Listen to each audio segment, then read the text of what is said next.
At the Christmas party, her arrogant husband ordered, "Clean my shoes or I'll divorce you." Humiliated but dignified, she refused and walked out with her head held high. Neither of them knew she was about to inherit $720 million. Within a year, the tables turned. He was the one on his knees, cleaning her shoes in front of the whole world. But how did it all happen? Stay tuned. You're about to enjoy this beautiful and powerful story of pride, destiny, and karma. Hi, my beautiful family. Welcome back to your own family channel, Mr. Peter Stories. Today is a double blessing. The first anniversary of our channel and the birthday of my elder son.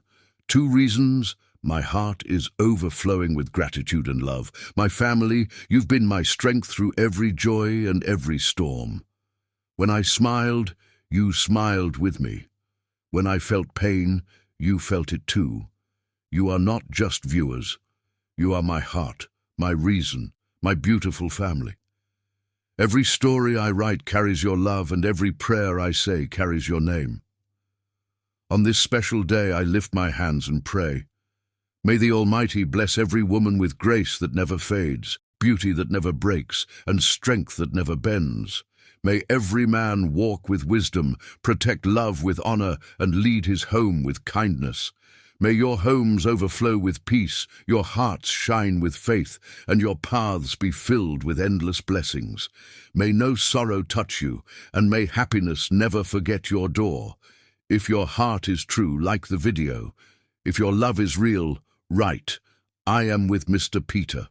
Some women remember their wedding day as the happiest moment of their lives, but Ashley Gardner remembered the day her husband told her to clean his shoes, as the moment she finally understood she had married a monster wearing expensive cologne. The Grand Livingston Hotel ballroom glittered with wealth that night, every surface reflecting light from chandeliers that cost more than entire homes. Ashley stood alone near a marble column, her fingers gripping a champagne flute she had not tasted, watching her husband Matt Short charm a circle of investors and their wives with stories she knew were exaggerations wrapped in lies. His laughter carried across the room, confident and careless, the sound of a man who had never faced consequences for anything he had ever done. The woman standing closest to him, a brunette in a red dress that probably cost thousands, touched his arm while laughing at something he whispered. Matt did not step away. He never did.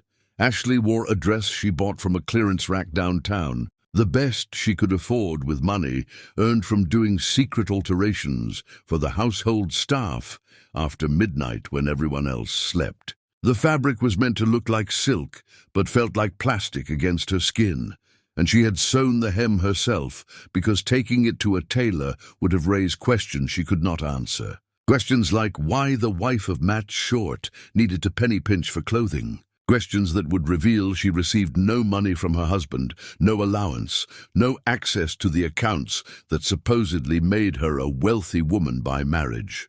She was as poor now as she had been working double shifts at the laundromat, except now she lived in a mansion and starved in private. The evening had crawled by with excruciating slowness.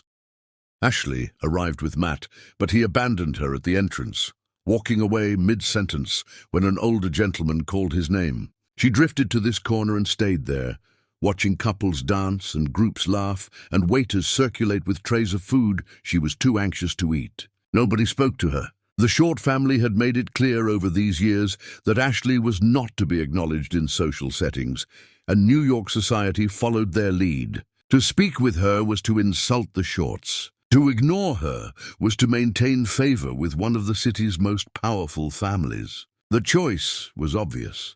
Diane Short, Matt's mother, swept past at one point wearing diamonds that could fund a hospital wing. She glanced at Ashley with an expression of mild distaste, the way someone might look at a stain on expensive upholstery, then continue to her destination without pausing.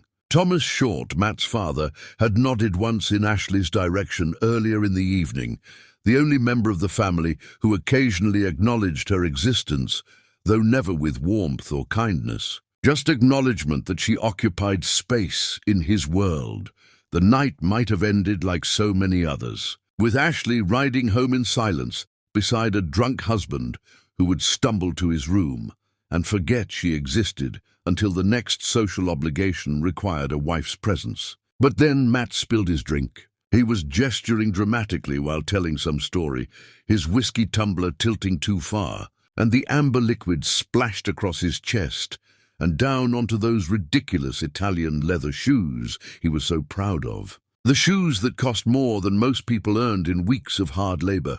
Matt looked down at the stain spreading across the leather, and his face transformed. The charming smile vanished, replaced by something cold and cruel that Ashley recognized immediately because she saw it often behind closed doors. He scanned the room until his eyes found her in the corner, and then he raised his voice loud enough that conversations nearby stuttered to silence.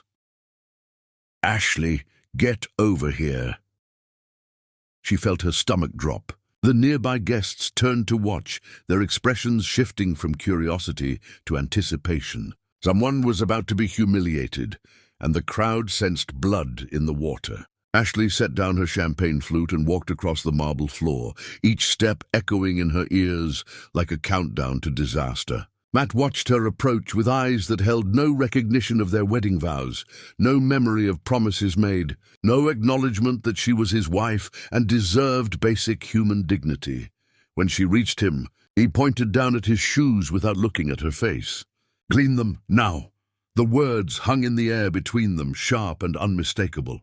Around them the guests had gone completely quiet. Even the orchestra seemed to soften. Or maybe that was just Ashley's mind trying to process what was happening. She looked at the shoes, then at Matt's face, then at the crowd, watching with expressions ranging from shock to barely concealed amusement. An elderly woman in pearls raised her eyebrows. A younger couple exchanged glances. Someone pulled out a phone and held it up, recording. "Matt, I cannot—" Ashley's voice came out barely above a whisper. She tried again, forcing strength into the words. "I will not do that." His hand shot out and gripped her wrist, fingers digging in hard enough to hurt. He pulled her closer, so his face was inches from hers, his breath reeking of whiskey and rage. "You will do what I tell you, or I will divorce you tomorrow morning, and you can go back to whatever gutter my mother pulled you from. Do you understand me?" She understood. She understood that he meant every word.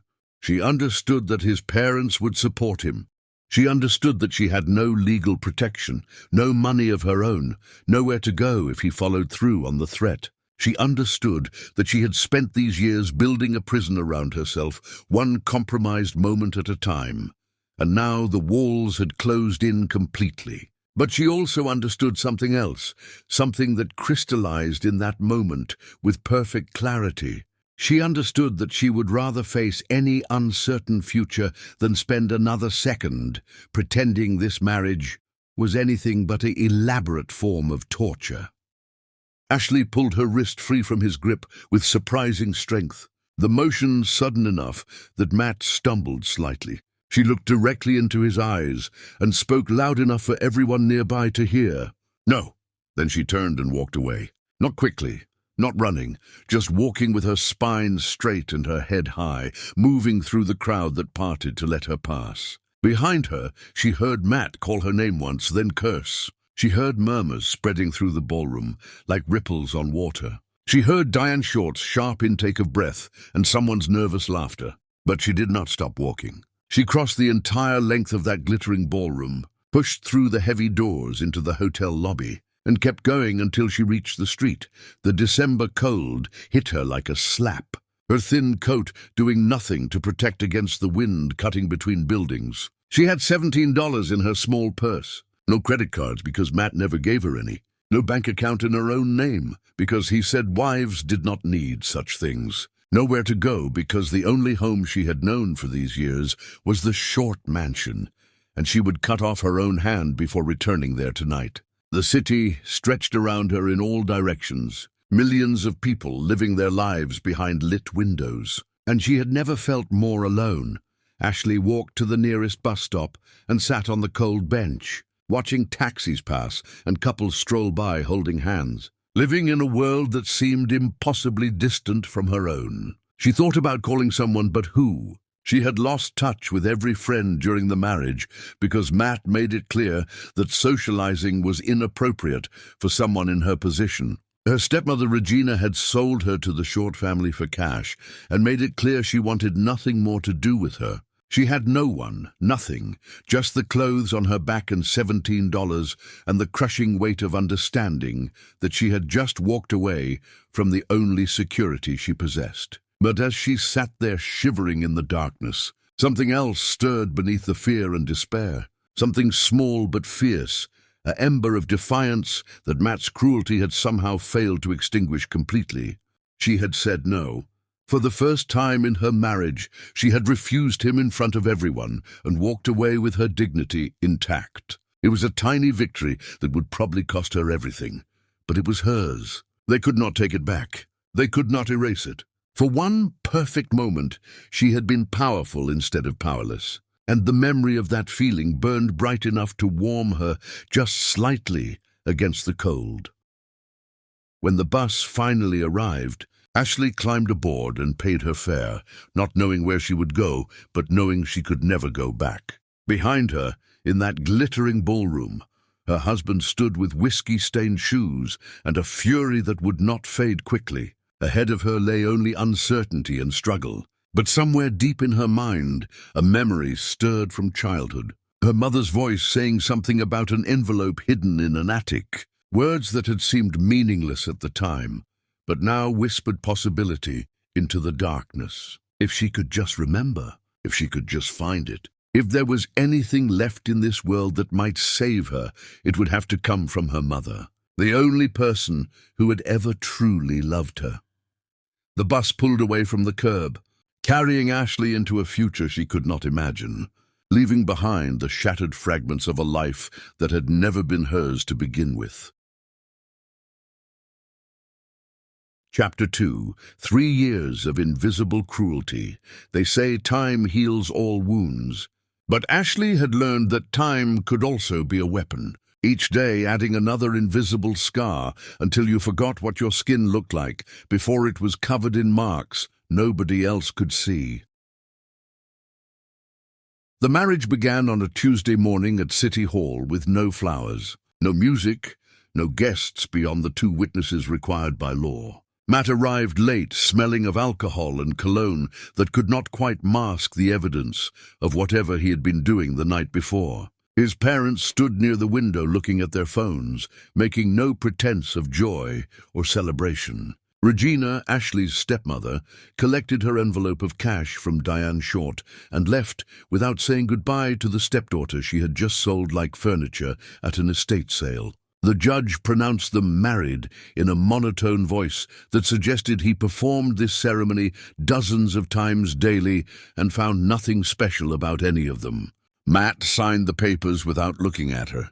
They walked out into the sunshine, and he drove them to the Short mansion in silence. His jaw clenched the entire way, as though the act of marrying her had been a physical ordeal he was still recovering from.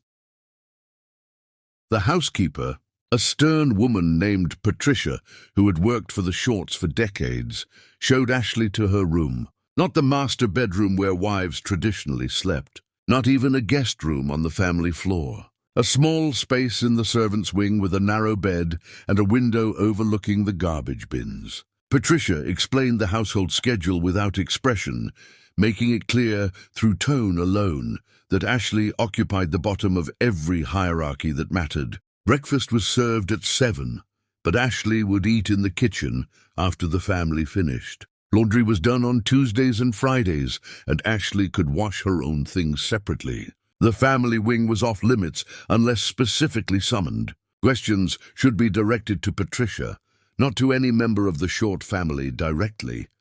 "What about Matt?" Ashley had asked, her voice small in that cold room. "Where does my husband sleep?" Patricia looked at her with something that might have been pity if it was not quite so dismissive. "Mr. Matthew has the entire West Wing. You will see him when he requires your presence, I imagine." That first week, Ashley barely saw him at all. He left early for whatever he did during the days and returned late, often drunk, sometimes with friends, who laughed too loudly in the halls below. She spent her time trying to understand her place in this house, wandering the servants' areas and learning which doors she could open and which would earn her sharp reprimands from Patricia. She offered to help with household tasks, desperate for something to do with her hands and her mind, but Patricia informed her that Diane Short had left specific instructions. Ashley was to make herself useful, but not too visible. She could clean the common areas, but only when guests were not present. She could help with laundry, but must never touch the family's more delicate garments. She could prepare vegetables in the kitchen, but never cook the actual meals. Basically, she could do the work nobody else wanted, while remaining invisible enough that her presence would not embarrass the family who had reluctantly absorbed her into their world. The first real cruelty came during her second week as a married woman. Diane Short summoned her to the main dining room, a cavernous space with a table that could seat 20 beneath an antique chandelier. Diane sat at the head of the table eating lunch, while Ashley stood near the door, unsure whether to approach or wait. After several minutes of being ignored while Diane finished her soup, the older woman finally looked up with eyes that held no warmth whatsoever. "You are aware. I assume that you are an embarrassment to this family." Ashley said nothing, having learned already that responses were not expected or welcome. "My son married you because we needed to settle him before his behavior destroyed what my husband spent decades building. You were convenient and cheap, which are your only relevant qualities. I want to be very clear about your position here. You are not a daughter to me. You are not a cherished member of this household. You are a legal arrangement that I hope will end soon when Matthew tires of this ridiculous experiment. In the meantime, you will make yourself scarce. You will not speak to our guests. You will not attend family meals unless specifically required for appearances. You will certainly not embarrass us by attempting to insert yourself into our social circles. Do you understand?" "Yes," Ashley whispered. "Yes, what?" "Yes, Mrs. Short." Diane smiled then, a thin expression that contained no joy. "Good, you learn quickly. That will make this tolerable for all of us." The months that followed taught Ashley the infinite variations of cruelty that could be inflicted without ever raising a hand in violence. Matt ignored her completely, unless he needed someone to blame for his bad moods. He would call her to his wing of the house and unleash torrents of complaints about everything from the weather to his father's demands to the stock market. Speaking to her as though she were a therapist he held in contempt. When he finished venting, he would dismiss her with a wave of his hand, sometimes mid-sentence, already forgetting she existed before she reached the door. He never asked about her day, never inquired if she needed anything, never acknowledged that she might be a person with thoughts or feelings worth considering. Thomas Short was only marginally better. He occasionally nodded at her in hallways, acknowledging her existence in the same way he might acknowledge a piece of furniture that served its purpose adequately. Once, when she accidentally interrupted a phone call by entering a room she thought was empty, he covered the receiver and told her coldly that skulking around the house like a thief was unbecoming. She should announce her presence before entering rooms. She should make herself known, or better yet, she should stay in her assigned areas where she belonged. The poker night incident happened during her first winter in the house. Matt hosted 5 college friends in the mansion's game room and sent for Ashley to serve drinks and empty ashtrays. She moved quietly around the room while they played, trying to be invisible. After the second round of drinks, one friend named Garrett started making comments. "So this is the famous wife. Not what I expected, Matthew." The men laughed. Matt shrugged without looking up from his cards. "She serves her purpose. Which purpose is that exactly?" More laughter. Another friend leaned back to study her. "And how much did this arrangement cost anyway?" "Nothing worth mentioning," Matt replied. "My mother handled the details." Convenient timing. When Ashley was refilling a glass, her hand trembled and bourbon splashed onto an expensive sleeve. The guest cursed, jerking back, and Matt's expression transformed into something dark and dangerous. "Stand in the corner. Face the wall. Do not move until I tell you." She hesitated, not understanding, and his voice rose to a shout. Now! Ashley stood facing the wall for 2 hours while the men threw peanut shells at her back and laughed. When the game ended and guests left, Matt walked past without a word. Patricia found her near midnight and told her she could return to her room.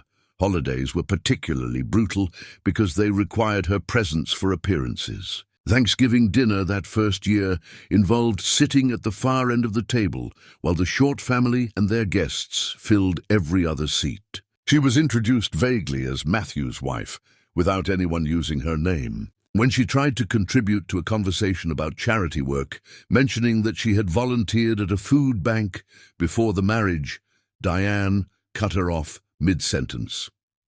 Nobody asked for your input, dear. Perhaps you could focus on learning which fork to use instead of sharing stories that only highlight your unfortunate background.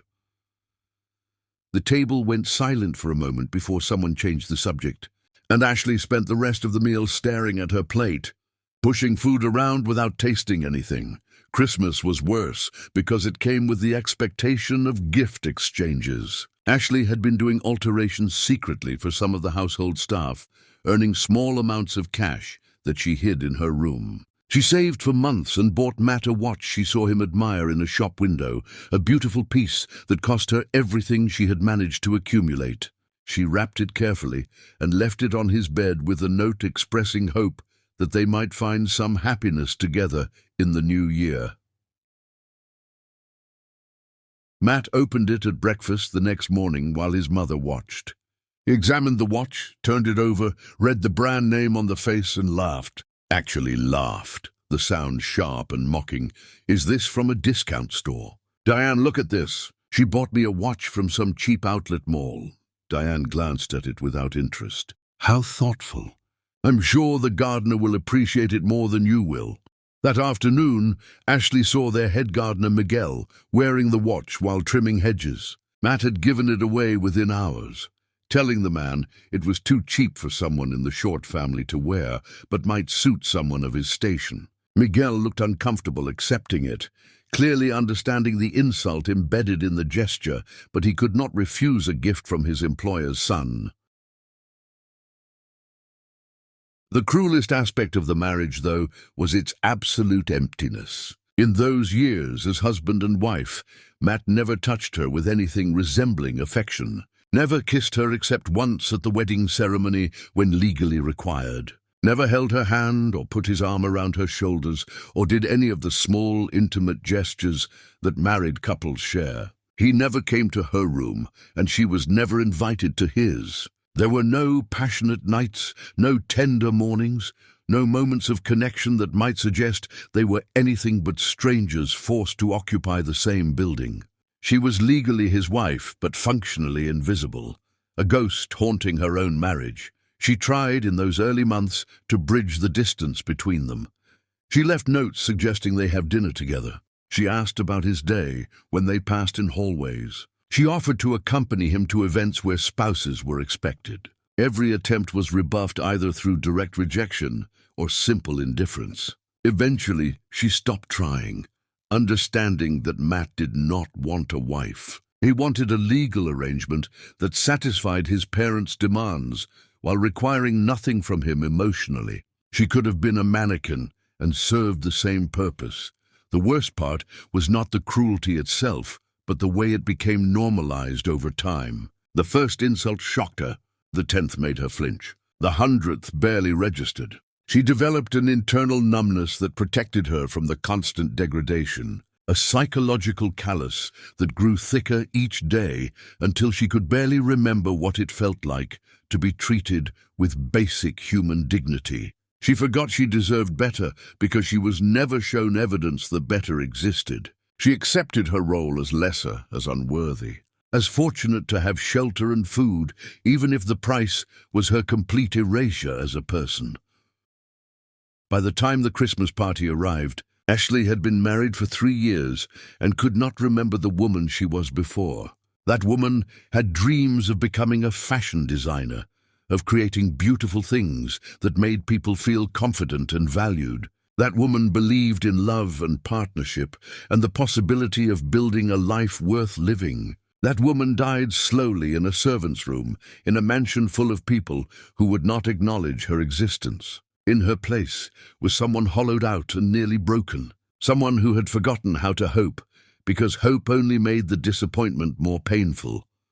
But something small and fierce still lived beneath all that trauma and conditioning, some core part of her that remembered her mother's love and refused to be completely extinguished. When Matt demanded she clean his shoes that night, that small, fierce thing finally found its voice and said no. It was the first word of rebellion she had spoken in 3 years, and once it left her mouth, there was no taking it back. The walls she had been building around herself for protection suddenly became the walls of her prison, and she understood with perfect clarity that she could either die slowly inside those walls or tear them down and face whatever waited beyond. She chose to tear them down, which was why she now sat on a bus heading into the December darkness with nowhere to go and nobody to turn to, feeling terrified and lost. But also, for the first time in years, awake. Chapter 3. The Night of Nowhere.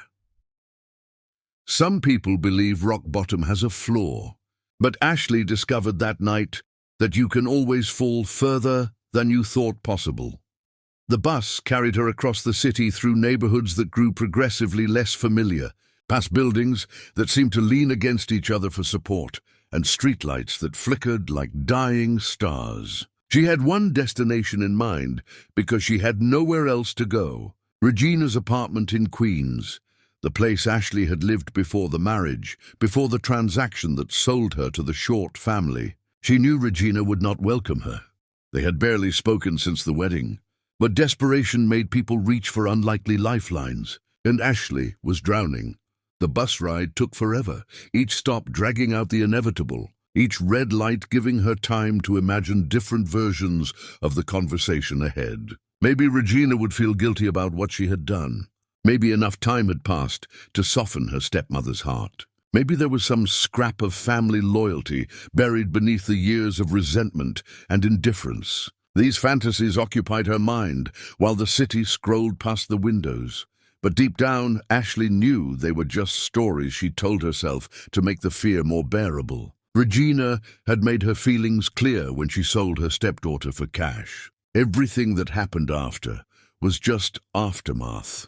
The apartment building looked smaller than Ashley remembered, shabbier somehow, though probably nothing had changed except her perspective. She stood on the sidewalk staring up at the window where a light still burned, gathering courage she did not feel. The December wind cut through her thin coat and made her bones ache. She could see her breath in clouds before her face. Around her, the neighborhood slept or tried to.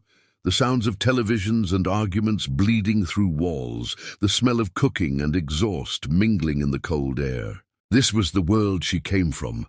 The world the Short family looked down on from their mansion height. Standing here now, Ashley felt caught between two realities, belonging to neither. She climbed the stairs slowly, each step echoing in the concrete stairwell. The hallway on the 3rd floor smelled of cigarettes and old carpet. She stopped in front of Regina's door and knocked before she could change her mind. Footsteps approached from inside, then silence as someone looked through the peephole. More silence. Then the sound of locks turning. Regina opened the door, wearing a bathrobe and an expression that made Ashley's stomach drop. There was no surprise in her stepmother's face, no concern, just immediate irritation, like Ashley was a telemarketer interrupting her evening. "What are you doing here?" "I left him. I left Matt. I need somewhere to stay just for a few days while I figure things out." Regina's laugh was short and humorless. "You left him? The millionaire husband I found for you. You walked away from that life because what, he hurt your feelings? He treated me like garbage for 3 years. Tonight, he humiliated me in front of hundreds of people. I could not stay there anymore. So you came here expecting what exactly? That I would take you in, feed you, support you like some kind of charity case. You are my stepmother." "I'm nothing to you," Regina interrupted, her voice rising. "I did my obligation when I arranged that marriage. You were supposed to be set for life. You were supposed to marry into money, and I would finally be free of the burden your father left me with when he drank himself to death. I collected my payment, and we were done. If you are stupid enough to walk away from security because you do not like being told what to do, that is your problem to solve." Ashley felt something crumble inside her chest. She had expected rejection, but hearing it stated so bluntly hurt more than she anticipated. "I have nowhere else to go. That is not my concern. I have a boyfriend living here now, Derek. He pays half the rent, which means the spare bedroom is his. There is no room for you, and there is no reason for you to be here. Regina, please. Just a few nights. I will sleep on the couch. I will not be in the way." Her stepmother's face hardened into something ugly and final. "Go back to your husband and apologize for whatever tantrum you threw. Beg him to take you back. Tell him you will be better behaved. Use whatever assets you have to convince him, because you have nothing else going for you, Ashley. No education, no skills, no prospects. You think the world is going to treat you better than he did? At least with him you had a roof over your head. Without him, you are just another poor girl who will end up exactly where she started, nowhere." The door closed with a finality that echoed through the hallway. Ashley stood there staring at the painted wood, her hand still raised from knocking, her mind struggling to process what had just happened. She heard movement inside the apartment, voices in conversation, then silence. Regina was done with her. Everyone was done with her. She walked back down the stairs and out into the cold, her body moving automatically while her brain shut down to protect itself from the full weight of her situation. She had $17, no credit cards, no phone because Matt controlled the account and probably cancelled her service already, no friends because the marriage had isolated her completely, no job skills beyond alterations and laundry, nowhere to go except back to the mansion, which would mean crawling to Matt and begging forgiveness and accepting whatever punishment he devised for her rebellion. The thought made her physically ill. Ashley walked aimlessly for a while, her feet carrying her through streets she barely noticed. She passed closed shops and late-night diners and groups of young people laughing outside bars, all of them living in a world that suddenly seemed impossibly distant from her own. She had no plan, no destination, just movement to keep from freezing in place. Eventually, she found herself at a subway entrance and descended into the underground warmth, grateful for any shelter from the wind. She sank onto a bench and pulled her coat tight around her body, watching trains arrive and depart, carrying people to homes and lives she could not imagine. A few travelers glanced at her with expressions ranging from indifference to concern, but nobody stopped to ask if she needed help. In a city of millions, it was surprisingly easy to be completely alone.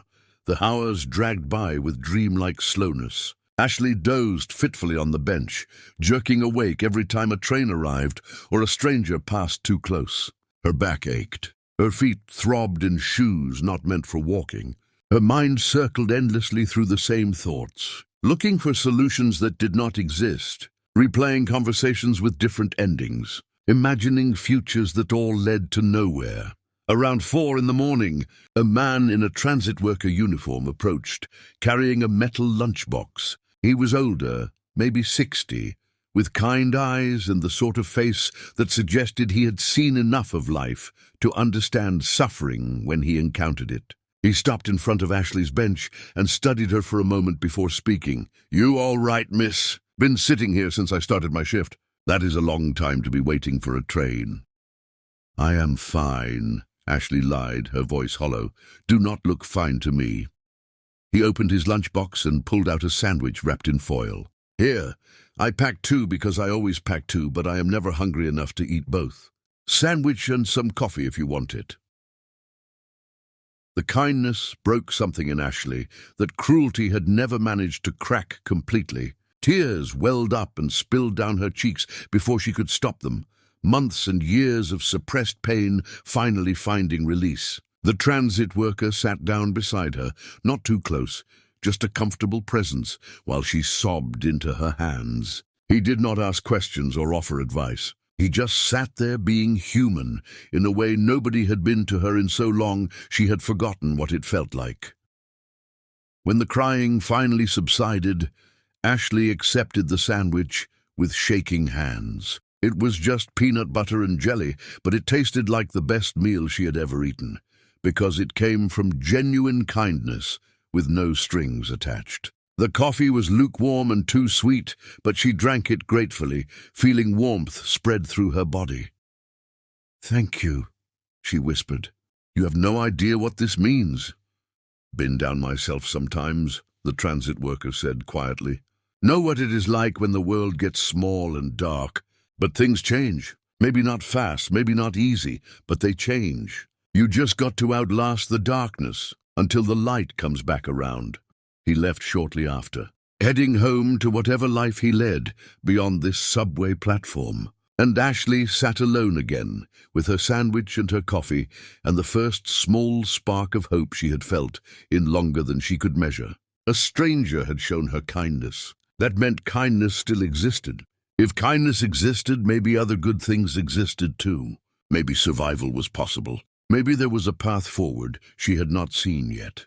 As dawn began to lighten the sky above ground, Ashley thought about her mother. Miriam had died when Ashley was just 12, cancer taking her slowly while they lived in poverty because Ashley's father had gambled away everything they owned. She remembered the hospital room where her mother spent the final weeks, the smell of disinfectant and suffering, the way Miriam's hand felt like paper in her own. But she also remembered something else, something that had seemed strange and meaningless at the time, but now burned in her memory with sudden urgency. 2 years before she died, when Ashley was 10 years old, Miriam had taken her hand during a quiet evening at home. They were sitting on the couch in their shabby apartment watching television when her mother muted the sound and turned to face her with an intensity that made Ashley pay attention. "I need you to remember something very important. Our old house, the one we lived in before everything fell apart, it still exists. Do you remember the address?" "I think so. The place with the blue door?" "Yes. I need you to memorize that address. Can you do that for me?" Miriam made her repeat it several times until she was confident Ashley would not forget. Then she continued speaking in that same intense tone. "In the attic of that house, there is a blue metal box hidden under the insulation near the chimney. Inside that box is an envelope. You must promise me you will never open it unless you absolutely need to. Not until you have nowhere else to turn and no other options left. Do you understand? What is in it? Something I saved for you. Something that will help when the time comes. But you have to promise me, Ashley. Only when you need it most. Only when everything else has failed." Ashley had promised, confused but willing to trust her mother. A few months later, Miriam's cancer returned with a vengeance. 18 months after that, she was gone. In the chaos and grief that followed, in the years living with Regina and enduring her father's drinking and eventual death, Ashley had forgotten about the conversation entirely. It was just one of many memories from her mother, buried under layers of survival and suffering. But now, sitting in a subway station with nowhere to go, the memory blazed in her mind with perfect clarity. The old house with the blue door, the attic, the metal box, the envelope that would help when she needed it most. This was that moment. This was rock bottom, with no floor beneath her. If ever there was a time to open her mother's envelope, surely it was now. Ashley stood up from the bench, her legs stiff from sitting for hours, but her mind suddenly focused and clear. She knew where the old house was, assuming it still stood after all these years. She knew what she was looking for. Whether the box still existed, whether the envelope contained anything useful, whether this would turn out to be just another disappointment, she would not know until she tried. But it was the only thread of possibility she had left to pull, and she would chase it until the thread snapped or led somewhere better than this subway platform at dawn. She climbed the stairs back to street level and emerged into the morning light. The city, waking around her with all its noise and movement and indifferent energy. The old house was miles away, in a neighborhood she had not visited in over a decade. Getting there with $17 and no transport would be a challenge. But Ashley was done being passive, done waiting for someone to save her, done accepting that powerlessness was her natural state. Her mother had left her something. She was going to find it. Chapter 4. The Envelope That Changed Everything. Miriam Gardner had died believing poverty was a kind of armor that protected what truly mattered, and she spent her final breath making sure her daughter would survive long enough to understand what she meant. The bus ride to Ashley's old neighborhood took 90 minutes and cost her 3 of her precious remaining dollars, leaving her with 14 and change that would not get her much further if this turned out to be a chase toward nothing. She sat near the back, watching the city transform through the windows, the buildings growing shorter and more tired, the streets narrower and lined with cars that had seen too many winters. This was where she grew up, after her father's gambling destroyed their original stability. The place where Miriam worked 2 jobs to keep food on the table, while cancer grew in her body undetected. The world the short family would have found unimaginable in its struggle and ordinariness. She got off at a corner she remembered and walked the remaining blocks to the old house, passing landmarks from childhood that looked smaller now. The bodega where she bought candy with coins saved from lunch money. The park where she played while her mother worked late shifts. The school building where she learned to read and dream and believe that life might be different someday. All of it still existed, weathered but standing, marking time in a neighborhood that changed slowly, if at all. The house itself shocked her with its shabbiness. In her memories, it had been respectable, modest but maintained, a place her mother kept clean despite everything. Now it looked exhausted, the paint peeling in long strips, the yard overgrown with weeds pushing through cracked concrete. Someone still lived here, though. Curtains hung in the windows and a car sat in the driveway, old but functional. Ashley stood on the sidewalk, gathering courage, knowing she would sound insane, asking strangers if she could search their attic for something her dead mother supposedly hid over a decade ago. She walked up the path and knocked on the door, each rap of her knuckles feeling like an invitation to disappointment. Footsteps approached from inside, slow and careful. The door opened a crack and an elderly woman peered out, her face lined with suspicion born from years of urban living, where unexpected knocks rarely brought good news. "I am sorry to bother you," Ashley began, speaking quickly before the door could close. "My name is Ashley Gardner. I used to live in this house when I was a child. My mother was Miriam Gardner." The woman's expression softened slightly at the mention of a name and a history that made this less threatening. "Gardner. That was before we bought the place, long time ago." "Yes, ma'am. I know this sounds strange, but my mother told me she left something for me in the attic. A metal box hidden near the chimney. I would not ask except I really need to find it. It would only take a few minutes to look. I promise I'm not trying to cause trouble." The woman studied her for a long moment, taking in the rumpled discount store dress, the cheap coat, the desperation that Ashley could not quite hide. Whatever she saw must have convinced her because she opened the door wider and called over her shoulder into the house. "George, there is a young woman here says she used to live here as a child, wants to look in the attic for something her mother left behind." A man appeared beside her, equally elderly, with suspenders and reading glasses pushed up on his forehead. He looked Ashley up and down with the careful assessment of someone who had seen enough of life to recognize genuine need when it appeared on his doorstep. "What did you say your mother's name was?" "Miriam Gardner. We lived here when I was little. She died of cancer when I was 12. Before she passed, she told me about something hidden in the attic that I should look for if I ever needed help. I need help now." George exchanged a glance with his wife that seemed to communicate an entire conversation without words. Then he nodded and stepped back, opening the door fully. "Come in, then. We are the Pattersons. Bought this place about 15 years back. Never been in the attic much except to check for leaks when it rains. You are welcome to look, though I cannot promise anything is still up there after all this time." The house interior had changed completely from Ashley's memories. Different furniture, different paint colors, different lives lived in rooms she used to know. But the bones of the structure remained the same.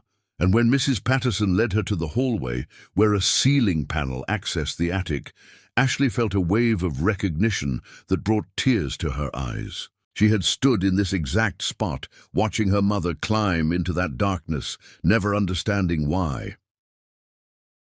Mr. Patterson pulled down the panel and unfolded a ladder that creaked under its own weight. He gestured for Ashley to climb first, following behind with a flashlight that barely penetrated the gloom above. The attic was cramped and hot, despite the winter cold outside, the air thick with dust and insulation particles that made breathing difficult. Exposed beams crossed the space like ribs, and the chimney rose through the center exactly as Ashley remembered from her mother's description. "Near the chimney, you said?" Mr. Patterson aimed his flashlight toward the brick column, while Ashley crawled across the joists, careful not to step through the insulation into the ceiling below. Her hands felt through the fiberglass batting that itched against her skin, searching for anything solid and metal-shaped. Cobwebs clung to her hair. Dust coated her dress. She was about to give up, about to accept that maybe the box never existed or had been removed by previous owners or was just a dying woman's confused memory, when her fingers closed around something hard and rectangular buried beneath layers of insulation near the chimney base. She pulled it free and held it up to the flashlight beam. A blue metal box, exactly as her mother described, covered in dust and cobwebs, but intact. The sight of it made Ashley's heart hammer so hard, she thought Mr. Patterson must be able to hear it in the silence.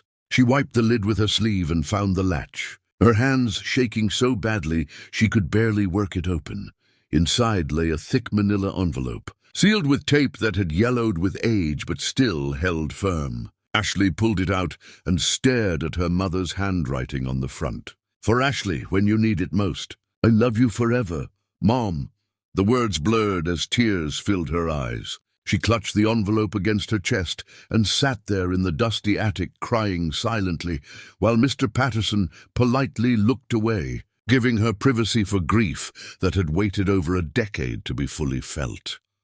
When she could breathe normally again, Ashley opened the envelope carefully, terrified it might contain nothing useful, or that time had destroyed whatever was inside. But the contents were perfectly preserved, protected by the envelope and the attic's dry heat. Legal documents, birth certificates, death certificates, papers with law firm letterheads and official seals, and a letter in her mother's handwriting explaining everything. She read by flashlight while Mr. Patterson waited patiently. And with each sentence, the world she thought she understood rearranged itself into something completely different. Her mother was not just Miriam Gardner, poor woman married to a gambling addict. She was Miriam Holloway, sole heir to the Holloway textile fortune, one of the old New York families whose factories and patents had generated enormous wealth in the early 20th century. When Miriam fell in love with Ashley's father, Bernard, and insisted on marrying him, despite her family's violent objections, they disowned her completely, cut her off, refused to acknowledge her existence, let her struggle in poverty as punishment for choosing love over money. But Miriam's grandmother, Dorothy, who died when Ashley was just a baby, could not bear to see her favorite granddaughter destroyed forever. Dorothy secretly created an irrevocable trust that kept the Holloway fortune intact and protected. If Miriam ever left Bernard and reclaimed her maiden name, she could access everything. If she stayed married, the trust would remain untouched until her death, at which point the entire estate would transfer to her direct descendants with specific conditions. They had to claim it in person before turning 30. They had to prove their identity through DNA and documentation, and they had to understand why Miriam kept it secret. The letter explained everything in her mother's careful handwriting. Bernard would have destroyed them both if he knew about the money. He would have forced Miriam to claim it and then gambled it away, leaving Ashley with nothing. He was violent when drunk and desperate when sober, a man whose addiction controlled every decision. Miriam chose poverty and suffering to protect her daughter's future. She let cancer eat her body in a county hospital because she could not afford better care, all to ensure that someday Ashley would have the inheritance Dorothy protected. The money was managed by the law firm of Whitmore and Associates, invested carefully over decades, growing substantially beyond its original value. The final page of the letter contained the current estimated worth of the estate based on the most recent appraisal. Ashley read the number 3 times before her brain could process what she was seeing. $720 million. Her mother had sat on a fortune while dying in poverty, protecting it with silence and sacrifice, ensuring it would be there when her daughter needed it most. Ashley sat in that attic holding papers that represented a completely different life, unable to reconcile the woman she had been yesterday with the person these documents said she could become. Everything she thought she understood about her mother, about herself, about the world and how it worked, had just been revealed as incomplete. She was not the poor discarded girl the Short family believed her to be. She was the heir to a fortune that dwarfed their own wealth, hidden in plain sight for over a decade, waiting for her to be desperate enough to look. Mr. Patterson's voice broke through her shock. "Find what you needed?" "Yes," Ashley whispered. "I found everything."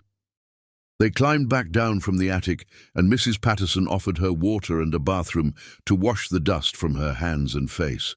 The Pattersons asked no questions about what she found, respecting privacy in a way that made Ashley grateful for strangers who could still be kind without demanding explanations. When she was ready to leave, Mr. Patterson offered to drive her wherever she needed to go. Seeing something in her face that suggested walking was not appropriate for whatever had just changed. Ashley gave him the address for Whitmore and Associates in Lower Manhattan. The law firm listed on all the documents. The drive took them back across the city, Mr. Patterson maintaining comfortable silence, while Ashley stared out the window, watching her old life recede behind her and a new one approach with terrifying speed. She had walked into that house as a homeless woman with $14 and nowhere to go. She was leaving as the secret heir to a fortune that could buy anything except the years her mother sacrificed to protect it. The Whitmore and Associates building was old Manhattan money, all dignified stone and brass that spoke of institutions that outlasted individual lifetimes. Ashley thanked Mr. Patterson for his kindness, watching him drive away before turning to face the heavy doors. She still wore her rumpled discount store dress and cheap coat. She probably looked like someone who had slept in a subway station, because that is exactly what she was. But she had her mother's envelope and her own determination, and sometimes that was enough to open doors that seemed impossible to breach. She walked through those doors and approached the reception desk with her spine straight and her voice steady, refusing to apologize for her appearance or her presence. The receptionist looked skeptical until Ashley placed the documents on the desk and spoke the words that would change everything. "My name is Ashley Gardner. I am the daughter of Miriam Holloway Gardner. I'm here to claim my inheritance." Chapter 5. The Education of Power. Nobody tells you that money cannot buy confidence, but it can buy the time and space necessary to build it yourself. The senior partners at Whitmore and Associates treated Ashley with a combination of relief and respect that felt surreal after years of being treated as disposable.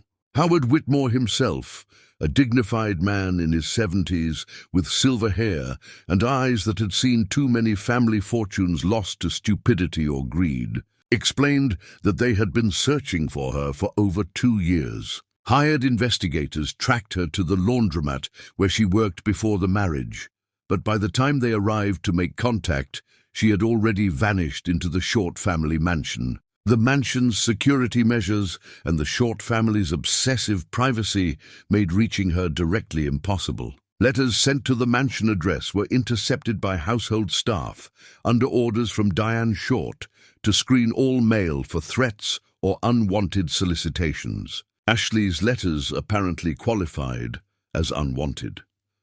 "We were preparing to file a petition with the court to publish a public notice," Howard explained, sitting across from her in a conference room with floor-to-ceiling windows overlooking the city. "It would have been our last option before the trust conditions expired.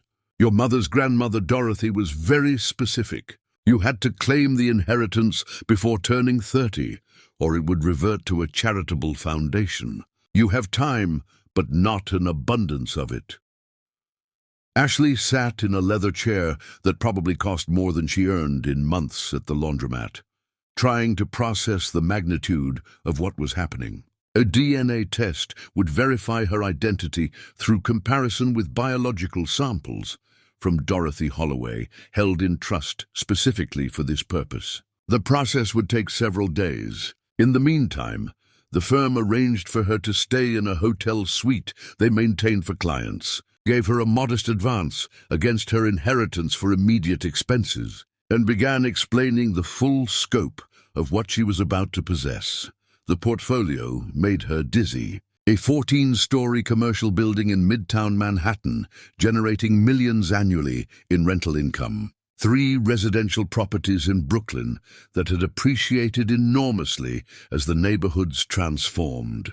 Substantial shares in 8 major corporations, including 2 whose names even Ashley recognized from television advertisements. The original Holloway textile patents that continued paying royalties decades after the factories closed. A diversified investment portfolio managed conservatively by experts who understood that protecting wealth was more important than chasing dramatic gains. And liquid assets in the millions, money sitting in accounts earning interest while waiting for her to claim it. "Why did my mother never use any of this?" Ashley asked, her voice barely above a whisper. "She died in a county hospital because we could not afford better care. She worked herself to exhaustion. We lived in poverty. Why?" Howard's expression softened with something that might have been sadness or admiration or both. "Your mother came to see my father once, about 6 months before she died. My father handled the trust for Dorothy and maintained it after her death. Miriam sat in this same conference room and asked about her options. She could leave your father, reclaim her maiden name, and access everything immediately. Or she could stay married and protect the inheritance for you. My father laid out both paths very clearly. Do you know what she said?"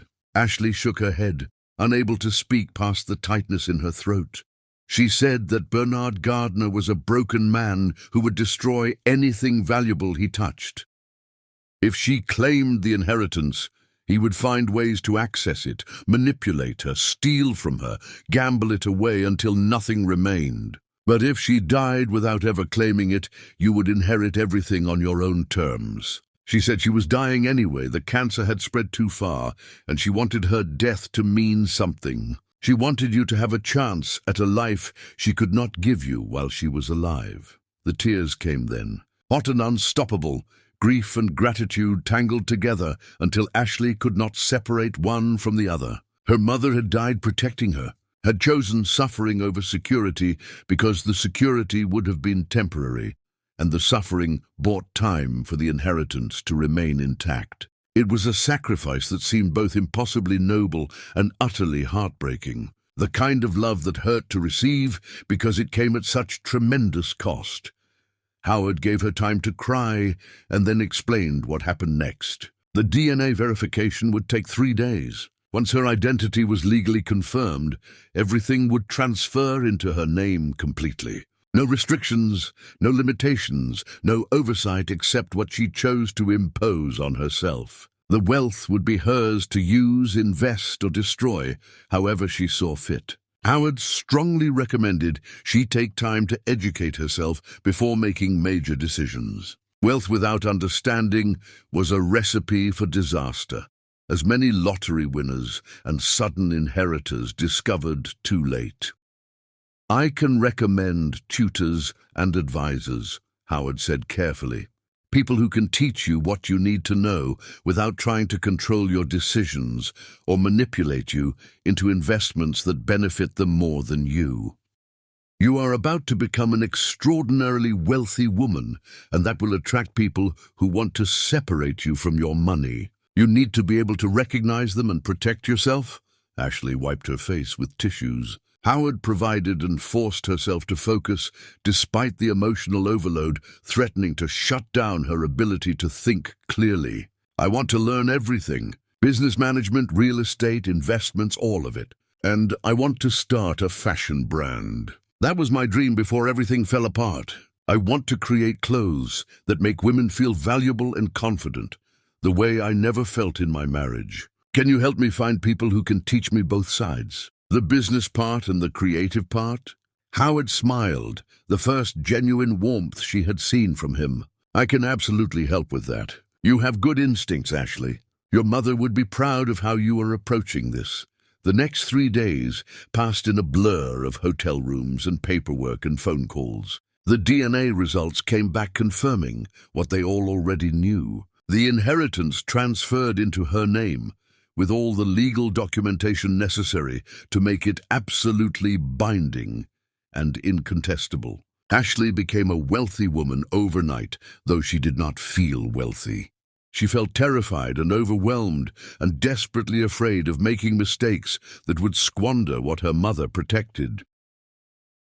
She rented a modest apartment in Brooklyn, refusing Howard's suggestions that she buy something more appropriate to her new status. She did not want a mansion or a penthouse or anything that would attract attention before she was ready. She wanted space to think and learn without being observed or judged. The apartment had 2 bedrooms, good light, and enough room to work. That was sufficient. Howard arranged introductions to 3 individuals who became her informal education committee over the following months. The first was Patricia Brennan, a woman who spent 30 years managing corporate turnarounds before retiring wealthy and respected. Patricia was blunt, unsentimental, and brilliant at explaining how businesses actually functioned beneath the mythology they presented to the public. She taught Ashley to read financial statements, understand cash flow, recognize when companies were healthy versus when they were pretending to be healthy, and ask the questions that revealed truth instead of accepting the answers designed to hide it.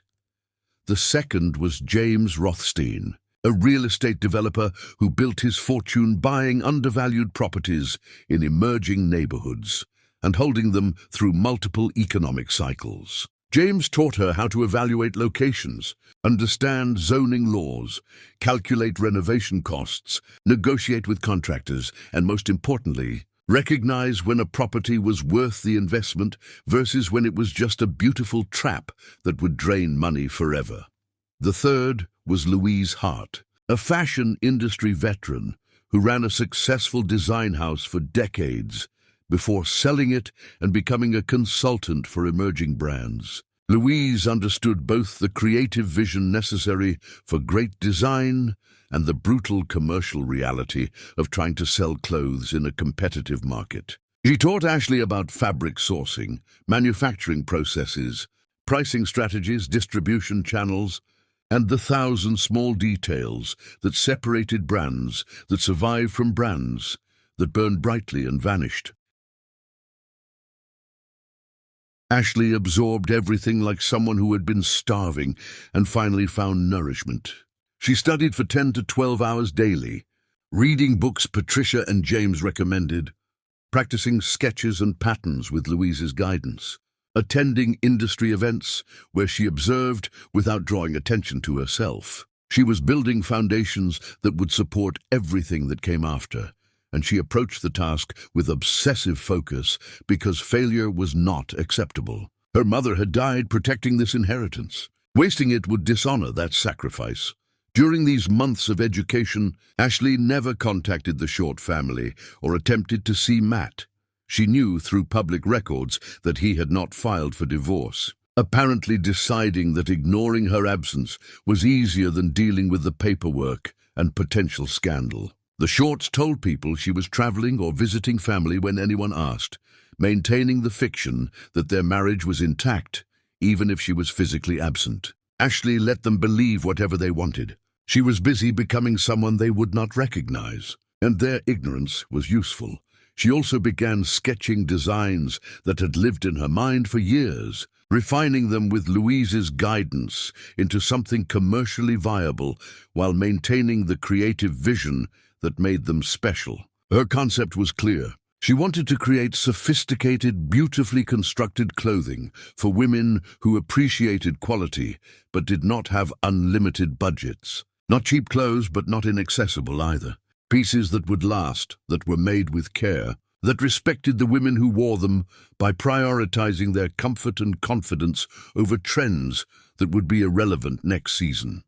Louise challenged her constantly, pushing back on ideas that were too expensive to manufacture or too complex to produce reliably or too niche to find sufficient market. But she also encouraged the elements that made Ashley's vision unique. The attention to construction details that most contemporary brands ignored. The focus on flattering real women's bodies instead of creating clothes that only looked good on models. The commitment to paying workers fairly and maintaining ethical production practices, even when cutting corners, would increase profit margins. You are going to struggle to compete with fast fashion on price, Louise warned during one of their sessions. And you will struggle to compete with luxury brands on prestige. You are aiming for the middle, which is where fortunes can be made, but also where most brands die. You need to be exceptionally good at everything to succeed in that space. Then I will be exceptionally good, Ashley replied, her voice carrying a certainty that surprised both of them. One afternoon in late winter, Patricia spread financial statements across Ashley's dining table. Documents from 3 clothing manufacturers Ashley was considering for her first production run. The numbers looked reasonable at first glance, but Patricia tapped one statement with her pen and waited. "Tell me what you see." Ashley studied the pages, scanning revenue, expenses, profit margins. Everything appeared solid. They all looked profitable. "This one has the highest margins." "Look deeper. What are they not showing you?" Ashley stared until her eyes burned, frustration building. She had been studying for months and still could not see what Patricia saw instantly. She was about to admit defeat when something caught her attention. The cash flow timing. The company with the highest margins also had payment terms that stretched 90 days, while their own supplier payments were due in 30. They were profitable on paper, but constantly scrambling for cash to cover the gap. "They are going to miss production deadlines," Ashley said slowly, working through the logic. "Even if they want to deliver on time, they will not have cash to buy materials when they need them. They will delay my orders to manage their own survival." Patricia smiled, genuine pleasure in her student's breakthrough. "Now you are thinking like someone who will not get destroyed by a pretty balance sheet. Trust numbers, but understand what the numbers are not saying. That skill will save you millions over your lifetime." That moment crystallized everything Ashley had been learning. She was not just memorizing facts. She was developing instincts that would protect her from people who use complexity to hide truth. She spent the rest of that day analyzing the other manufacturers with new eyes, finding problems she would have missed weeks earlier, choosing the partner who was honest about their limitations rather than the one who promised perfection they could not deliver. By the time winter became spring, Ashley had transformed from the frightened woman who left the Christmas party into someone who could speak confidently about business strategies and fabric weights and profit margins. She had learned to project authority when necessary while remaining humble enough to admit when she did not understand something. She had built a network of relationships with people who respected her seriousness and willingness to learn. She was ready to launch Holloway Atelier, the brand that would establish her as someone worth noticing in a city that noticed very little. But she was also ready for something else, something Patricia identified during one of their sessions when she looked at Ashley carefully and asked a question that changed the trajectory of everything. "You are learning all of this for a reason beyond just starting a fashion brand. What are you really preparing for?" Ashley met her eyes steadily. "I am preparing to destroy the man who treated me like I was disposable. I'm preparing to take everything he took for granted and make him understand that cruelty has consequences. And I am preparing to do it legally, ethically, and so thoroughly that he will never recover." Patricia smiled. "Good. Then let us talk about strategic acquisition and corporate warfare. Because if you are going to destroy someone, you should do it properly." Chapter 6. The Rise of Holloway Atelier. The difference between revenge and justice, Ashley learned, was that revenge felt good immediately, while justice required patience to feel good forever.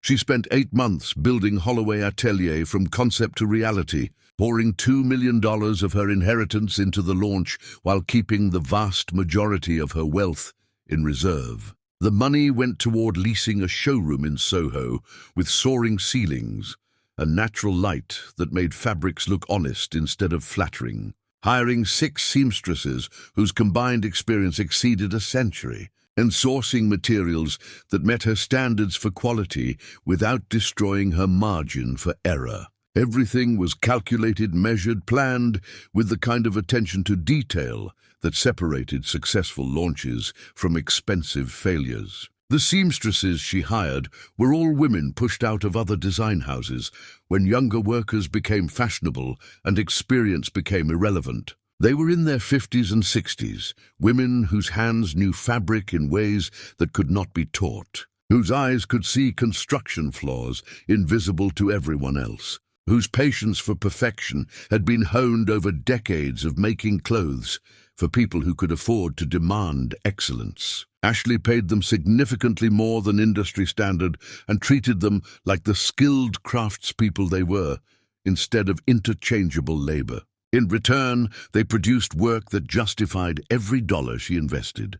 The showroom itself became her statement of intent. Not a boutique trying to impress with luxury, not a warehouse trying to compete with fast fashion, but a gallery space where clothes were displayed like art because she believed they deserved that respect. Clean lines, minimal decoration, furniture that welcomed people to sit and consider instead of rushing them through transactions. She wanted customers to feel valued rather than pressured, to understand that buying from Holloway Atelier meant participating in something built with care, rather than just acquiring another garment to discard next season.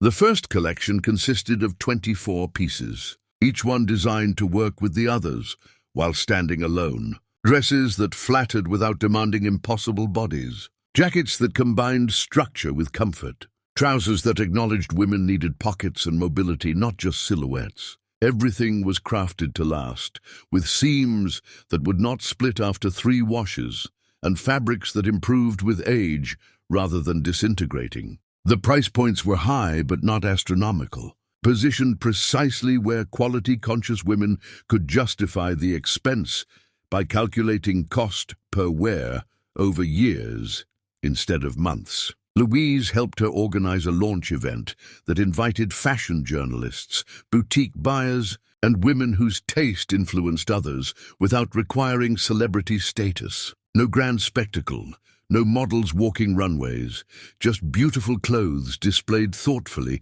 and an evening that respected people's intelligence instead of trying to dazzle them into submission. Ashley moved through the crowd, speaking with genuine interest about why she created what she created, listening to feedback, answering questions about construction and sourcing with specifics that proved she understood every aspect of what she was selling. The response exceeded her hopes. Several fashion journalists wrote reviews praising the collection's maturity and craftsmanship, contrasting it favorably with the disposable trends dominating contemporary fashion. Boutique buyers placed orders substantial enough to keep her seamstresses working at capacity for months. Women who attended the launch returned with friends, then returned again alone, becoming customers who valued what Holloway Atelier represented as much as the clothes themselves. Within 3 months, the brand had a waiting list. Within 6 months, major fashion magazines featured her designs in editorial spreads. Within 9 months, Ashley was being invited to industry events where her presence was valued rather than tolerated. where people wanted her opinions and sought her collaboration. She attended everything, networking with strategic focus, building relationships that would matter when the time came to use them. She was careful to keep her married name buried completely. Professionally, she was Ashley Holloway, designer and businesswoman, with no mention of Matt Short or the year she spent invisible in his mansion. When people asked about her background, she said simply that she came from a textile family and learned the industry from the ground up, which was technically true even if it omitted significant details. Nobody pressed for specifics because her work spoke for itself, and in fashion, current relevance mattered more than historical biography. The Short family remained oblivious to her transformation. They did not follow fashion news, and Matt certainly never paid attention to his wife's dreams or interests. To them, she was still the poor girl who walked away from her marriage and disappeared into whatever obscurity awaited people foolish enough to reject security. They had no idea that Ashley Holloway, the designer mentioned occasionally in business journals they skimmed but never read carefully, was the same woman they dismissed so thoroughly. But Ashley paid close attention to them. She subscribed to commercial real estate newsletters and business publications. She attended investment conferences where real estate deals were discussed and rumors spread more freely than in formal settings. She learned that Short Properties, while still considered a major player by people who did not look closely, was showing cracks in its foundation that would soon become chasms. Thomas Short's health had declined significantly. He suffered several smaller strokes after the initial major one, each one stealing more of his capacity to manage the company he built over 40 years. Control passed to Matt by default, because Thomas structured everything around family succession, and the board of directors had no mechanism to prevent it, despite Diane's increasingly desperate objections. Matt's leadership proved exactly as disastrous as anyone paying attention could have predicted. He made terrible investments based on relationships rather than analysis, trusting college friends with no relevant experience because they flattered his ego and borrowed his money. He alienated key business partners through a combination of missed meetings, broken promises, and casual insults delivered when he was drunk enough to forget diplomacy. He borrowed aggressively against properties that should have been held free and clear, mortgaging the family's stability to cover losses from failed ventures. Every decision compounded previous mistakes until the company's financial situation became genuinely precarious. Ashley absorbed all of this information without acting, patient as winter ice forming on deep water. She expanded her own portfolio strategically, using her real estate knowledge to acquire properties in emerging neighborhoods where value was poised to increase substantially. She joined boards of charitable organizations and cultural institutions, building relationships with old money families whose influence shaped the city's economic landscape in ways that never appeared in newspapers. She moved through elite circles with growing confidence, no longer the outsider looking in, but a participant whose opinions mattered. At a Metropolitan Museum gala one evening, she found herself in conversation with Lawrence Pemberton, who had been Thomas Short's business partner decades ago before a bitter falling out ended their relationship permanently. Pemberton was in his 60s now, silver-haired and sharp-eyed, with the kind of intelligence that saw through pretense immediately. He asked her about Holloway, Atelier, and listened to her answers with genuine interest before steering the conversation toward real estate and investment strategy.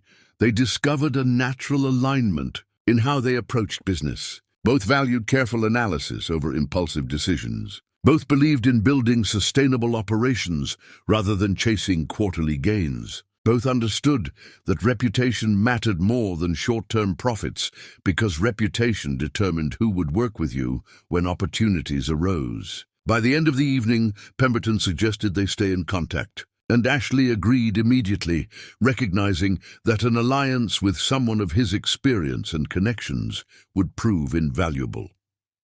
Over the following months, Pemberton became both mentor and collaborator.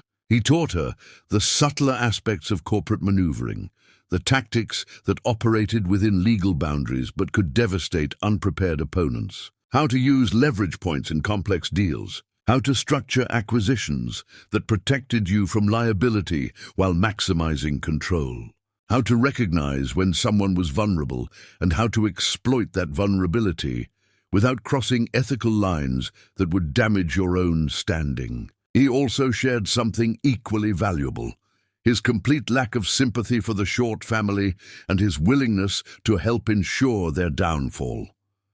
"Thomas Short betrayed me when he thought I was vulnerable," Pemberton explained over dinner one evening. "Stole a deal I had developed and used our partnership agreements to claim it was joint work. When I tried to fight him, he used his connections to freeze me out of projects until I had to walk away and rebuild from nothing. It took me 10 years to recover what I lost. I have been waiting for an opportunity to return the favor ever since. If you are planning what I think you are planning, I want to help." Through Pemberton and her own expanding network, Ashley learned the full scope of Short Properties' deteriorating situation. The company was carrying too much debt at variable interest rates that climbed as the economic climate shifted. Cash flow was insufficient to service the obligations. Multiple properties were mortgaged beyond reasonable limits. The business partners who sustained them for decades were quietly withdrawing, unwilling to risk their own capital on Matt's leadership.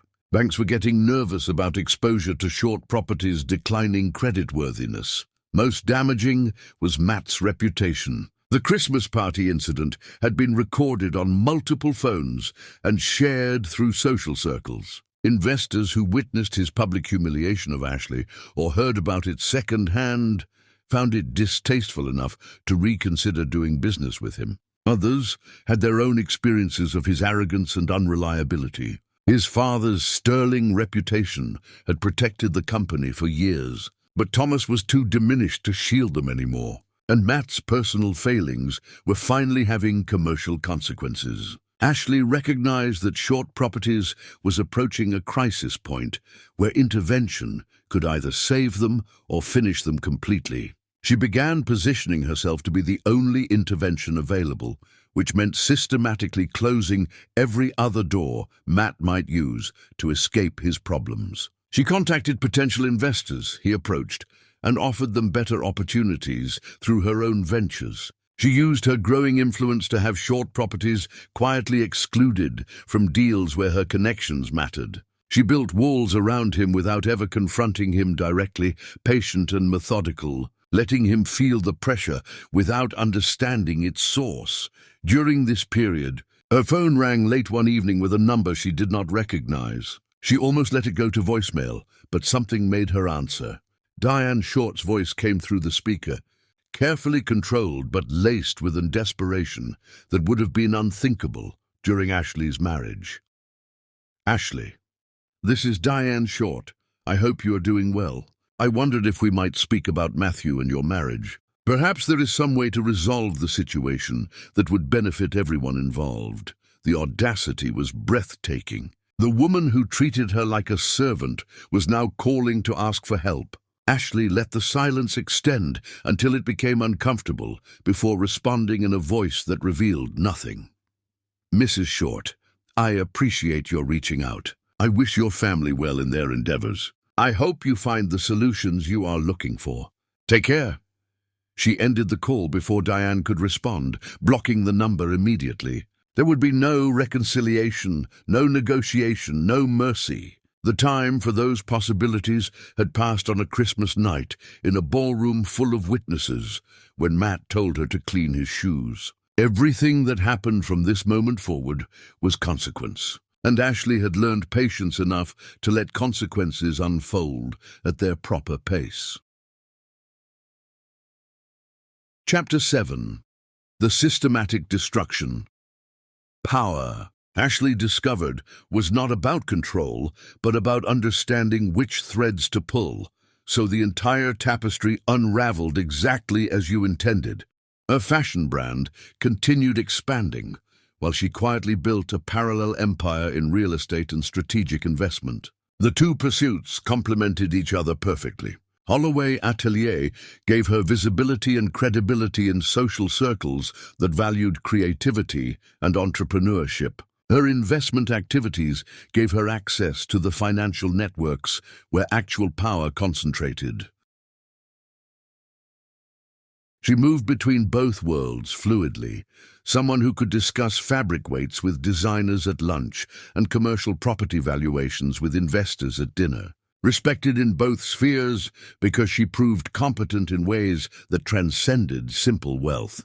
The turning point came when Ashley learned through her network that Short Properties had taken out a massive variable rate loan using their headquarters building as collateral. The building was their last truly valuable asset, the operational center of everything they did, and Matt had mortgaged it to cover losses from other failed ventures. When interest rates were low, the loan seemed manageable, but rates had climbed steadily, and now the monthly payments consumed most of their cash flow. They were one bad quarter away from default, and everyone who understood their situation knew it, except apparently Matt himself, who seemed convinced that his next deal would solve everything.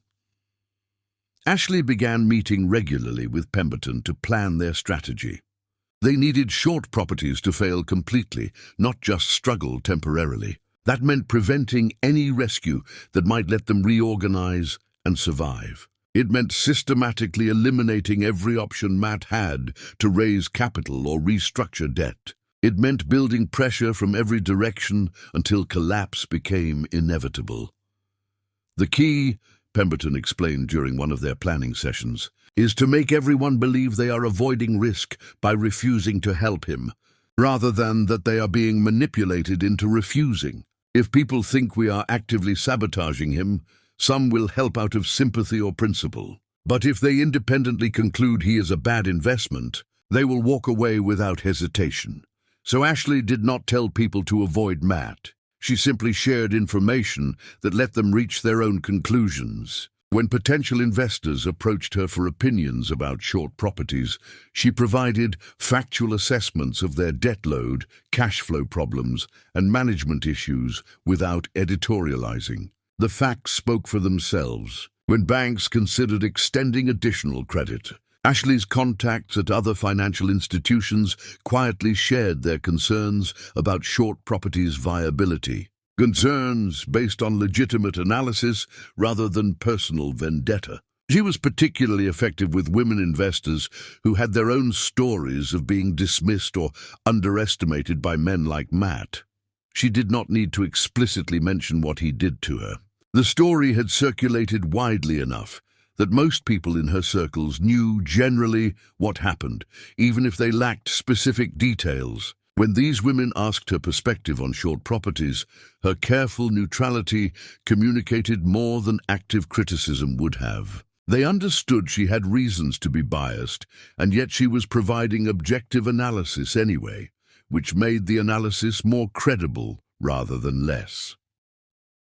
The walls closed in on Matt over a period of months. Investors he courted chose other opportunities. Banks he approached declined to extend additional credit. Business partners he relied on announced they were restructuring their own portfolios and would not be participating in future Short Properties ventures. Every door that might have provided relief closed quietly, and Matt could not understand why his luck had turned so completely bad.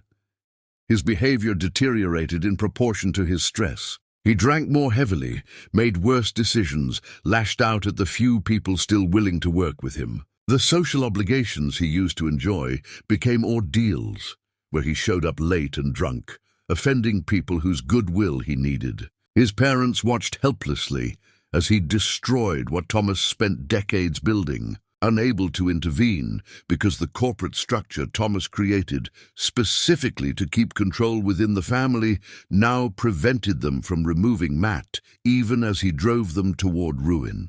The final crisis arrived when the bank holding the mortgage on Short Properties' headquarters building sent formal notice. They had missed 2 monthly payments. If they could not bring the loan current within 90 days or negotiate a restructuring that required massive capital injection, The bank would foreclose and auction the property to recover their losses. The notice became public record, which meant it appeared in the commercial real estate publications everyone in the industry monitored. Short Property's financial crisis was now visible to anyone paying attention. Matt's desperation reached levels that would have been pathetic if they were not so deserved. He called everyone he had ever done business with, begging for loans or investments or any help at all. He promised returns he could not possibly deliver. He made commitments he had no way to fulfill. He burned through whatever remaining credibility he possessed, asking people to risk their money on his leadership, and nearly everyone declined. One call in particular destroyed what little composure he had left. Richard Blackwell, a man who had been his father's closest friend for 30 years, a man whose children played with Matt as boys, answered the phone with the warmth of old friendship. Matt explained the situation, voice shaking, asking for a bridge loan that would buy him time to restructure. The silence that followed stretched unbearably before Richard's voice came back cold and final. "Matthew, I watched you humiliate your wife at that Christmas party. I watched you treat her like she was nothing while she stood there taking it because she had nowhere else to go. That told me everything I needed to know about your character. Whatever is happening to you now, you earned it. Do not call this number again." The line went dead. Matt sat alone in his father's office, surrounded by decades of photographs showing Thomas with the men who built New York alongside him, and understood that those relationships were gone. His father's legacy was not an inheritance he could access. It was a door that closed permanently when he revealed who he truly was, beneath the expensive suits and private school education. He poured himself a drink with shaking hands, the first of many that night, and called Diane into the office. She appeared in the doorway looking older than he had ever seen her, and when he told her about Richard's rejection, about the others who had said similar things, she did not comfort him. She just stood there with an expression of disgust and resignation. "You did this. Not the economy, not bad luck, not Ashley. You, and now your father will die knowing his son destroyed everything he built. I hope whatever satisfaction you got from being cruel to that girl was worth it, because it cost us everything else." She left him alone in that office, and Matt drank until the room spun, until he could not remember why he started drinking, until oblivion was the only escape from understanding what he had become. The few who might have helped out of loyalty to Thomas Short were unwilling to defy the broader sentiment that Matt was unsalvageable. Diane attempted to take control herself, but the legal structure prevented it without board approval, and Matt had stacked the board with friends who owed him favors and were unwilling to vote against him, even as the situation became obviously dire. She tried to negotiate directly with the bank, but they had no reason to show mercy to a family whose son had squandered every advantage handed to him. She even attempted to sell the family mansion to raise capital, only to discover Matt had already mortgaged it months ago without telling his parents. There was no equity left to extract. The bank announced the auction date. Friday afternoon, 45 days from the notice, at the Continental Hotel. The headquarters building would be sold to the highest bidder, and whoever bought it would control the infrastructure that made Short Properties functional as an ongoing concern. Without that building, the company was essentially dead. It would be too expensive to relocate, too complicated to rebuild the systems and relationships concentrated there, too damaging to their already fragile credibility. Losing the building meant losing everything. The announcement attracted significant media attention because the Short family's downfall had become a compelling narrative. The business press covered it as a cautionary tale about privilege squandered and competence assumed rather than earned. Social media discussed it as karma for Matt's treatment of his wife, though most people did not know Ashley was the same person as Ashley Holloway, the successful designer. To them, it was just a satisfying story about a cruel man facing consequences. Ashley prepared for the auction with meticulous care. She arranged financing far exceeding what the building was worth, ensuring she could outbid any legitimate competitor. She had her legal team at Whitmore and associates prepare all necessary documentation for rapid post-auction acquisitions. She coordinated with Pemberton on a strategy for systematically purchasing every remaining Short Properties asset over the following weeks. She was not just going to win the auction. She was going to dismantle their entire operation and leave them with nothing but debt and humiliation. The night before the auction, Ashley stood in her Brooklyn apartment, looking out at the city lights stretching to every horizon. She thought about her mother, about the Christmas party, about the years of being treated as disposable. She thought about the woman she used to be and the woman she had become. Tomorrow, everyone would know both versions. Tomorrow, Matt Short would understand exactly what he destroyed when he chose cruelty over basic humanity. She did not sleep that night. She sat at her table, sketching designs she would never make, keeping her hands busy while her mind prepared for what was coming. When dawn finally arrived, Ashley dressed in a black suit from her own collection, elegant and powerful, every line calculated to project the authority she had earned. She looked at herself in the mirror and saw someone her mother would have been proud of. That was enough. Chapter 8. The Revelation. Some moments change everything that comes after them. But Ashley learned that the most powerful moments were the ones you built slowly until they became inevitable. The Continental Hotel ballroom filled early with real estate developers, investment firm representatives, journalists covering the story, and curious observers who wanted to witness the final chapter of the Short family's decline. The auction house set up their podium and display materials, while attendees took seats or stood in clusters discussing the building's value and likely bidders. Cameras lined the walls because the media recognized this was more than a commercial real estate transaction. It was theater, downfall, and public accounting for private cruelty, all compressed into whatever happened when the gavel fell. Matt arrived exactly on time, which suggested someone other than him planned his schedule. He was accompanied by Diane and two lawyers who looked like they were attending a funeral rather than representing a client. Matt's transformation shocked people who remembered him from even a year earlier. He had lost significant weight, not from healthy choices, but from stress and alcohol abuse. His expensive suit hung loosely on a frame that seemed to have collapsed inward. His face was gaunt, eyes shadowed by sleepless nights and constant anxiety. His hands shook slightly when he sat down, a tremor he tried to hide by clasping them together but could not quite control. Diane sat beside him, rigid with barely contained fear. Her aristocratic composure, that carefully maintained facade of superiority that defined her for decades, had cracked beyond repair. She looked older and diminished, a woman watching everything she valued crumble while being powerless to stop it. The mansion where she raised her son would be sold if this auction went badly. The lifestyle she took for granted would evaporate. Everything Thomas built would be gone, because their son proved incapable of managing what was handed to him. Thomas himself was not present. He remained at home, confined to a wheelchair and struggling with speech, aware of what was happening but unable to bear witnessing it directly. A private nurse stayed with him, keeping him comfortable in the house he would soon lose because Matt had mortgaged it without permission or understanding of consequences.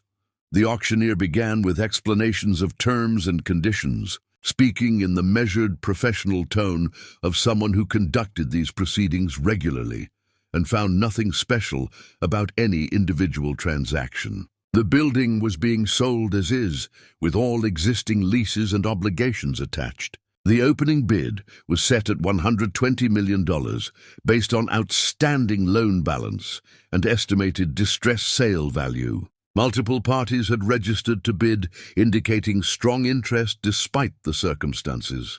The bidding began immediately. Several development companies made opening offers, testing the waters and gauging competition. The price climbed steadily. At 130 million, two smaller bidders dropped out. At 140 million, a Russian development consortium entered aggressively, clearly intending to acquire the property regardless of cost. At 150 million, most of the remaining bidders fell away, leaving three serious contenders: the Russian consortium, a Dubai-based investment firm with extensive New York holdings, and a group represented by lawyers who had not revealed their client's identity. Matt watched the numbers climb with visible agony. Each $1 million represented not just money, but history, legacy, his father's lifework being sold off to strangers. Diane gripped her purse with white knuckles, staring straight ahead, her face composed into a mask that revealed nothing, even as everything inside her was screaming. Neither of them could do anything but watch. They had no capital to bid, no way to stop what was happening, no control over their own future.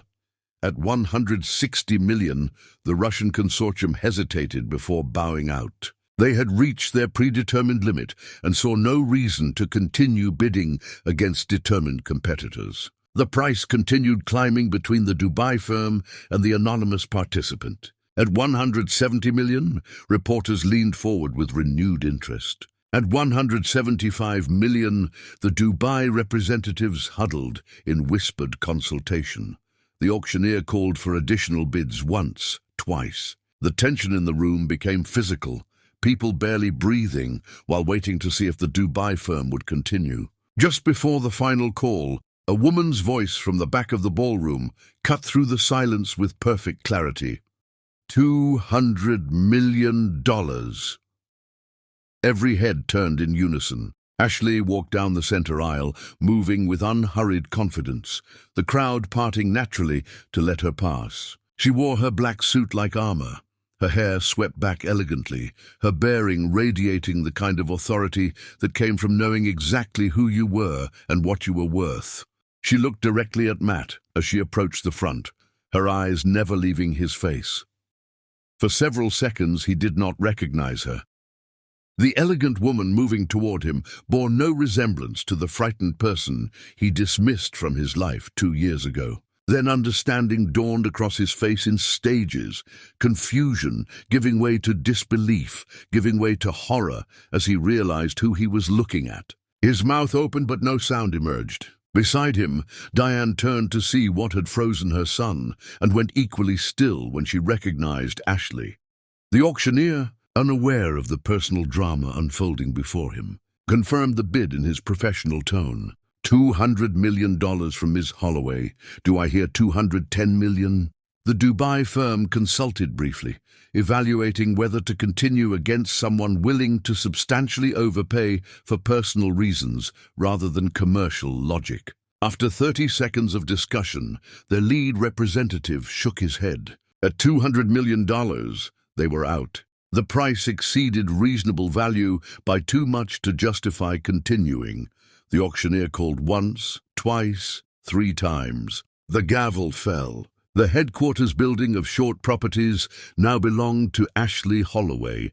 The ballroom erupted into chaos. Reporters surged forward shouting questions while cameras flashed continuously. Ashley ignored all of it, walking directly to where Matt sat frozen in his chair. She stopped 3 feet away, close enough for conversation, but far enough to maintain perfect dignity. Diane rose halfway from her seat, as though to intervene, but seemed unable to complete the motion, trapped between impulse and recognition that she had no power here.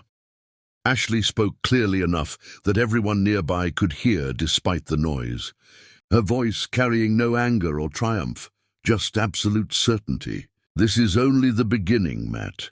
Over the next few weeks, I will systematically acquire every asset of value that Short Properties owns. I will buy your mortgages. I will purchase your remaining properties.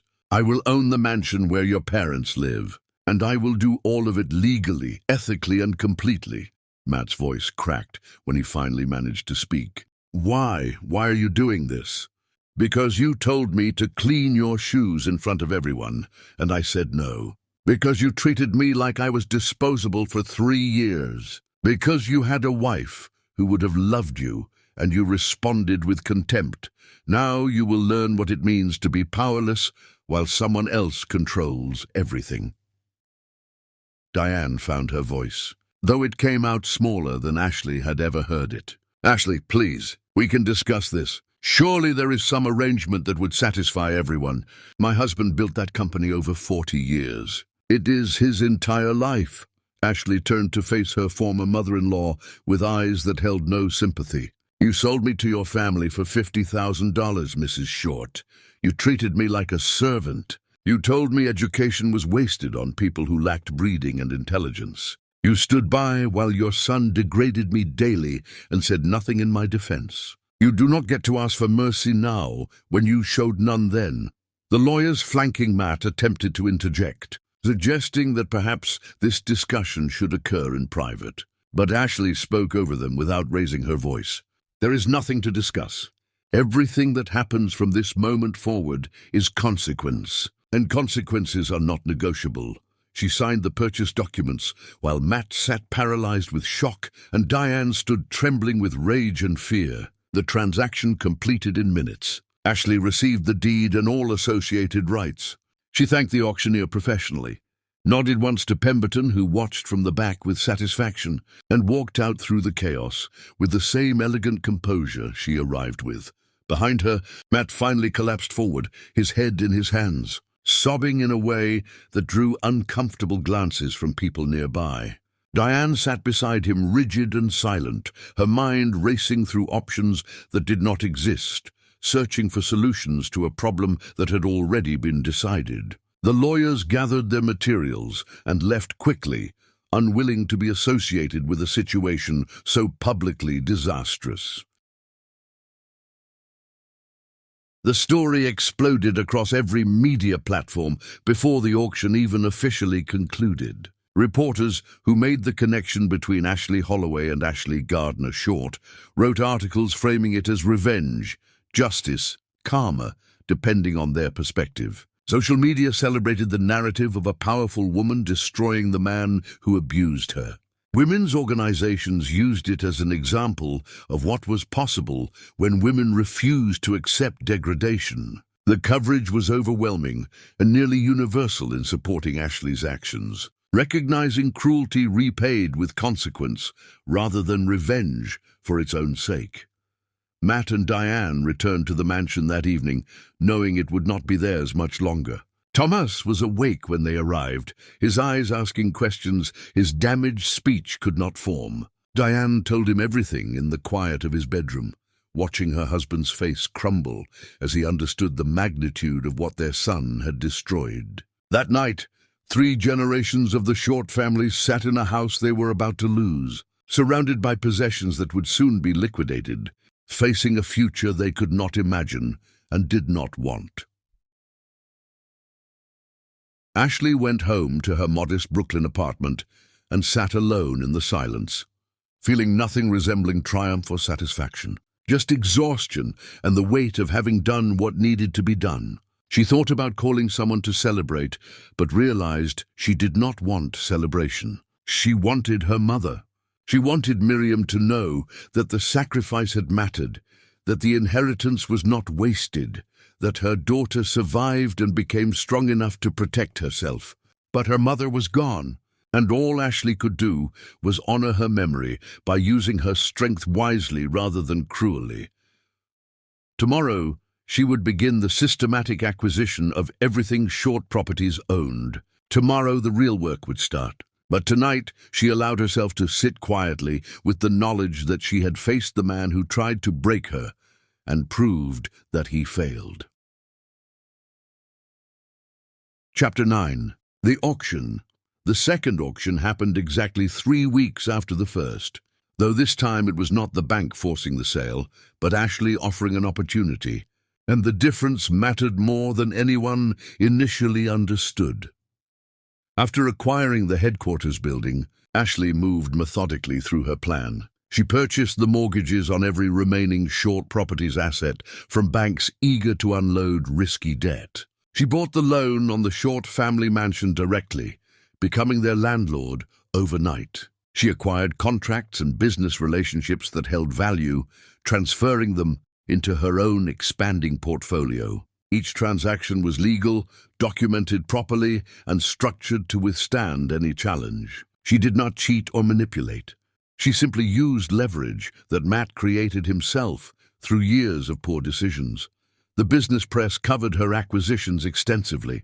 Ashley Holloway, previously known primarily as a successful fashion designer, was revealed to be a sophisticated investor with resources that dwarfed what most people assumed.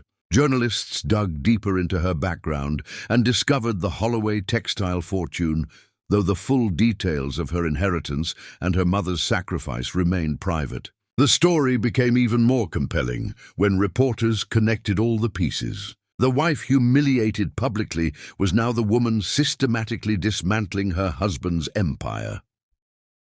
Matt tried repeatedly to meet with her. He showed up at her office building, but security prevented him from entering. He sent letters through lawyers that went unanswered.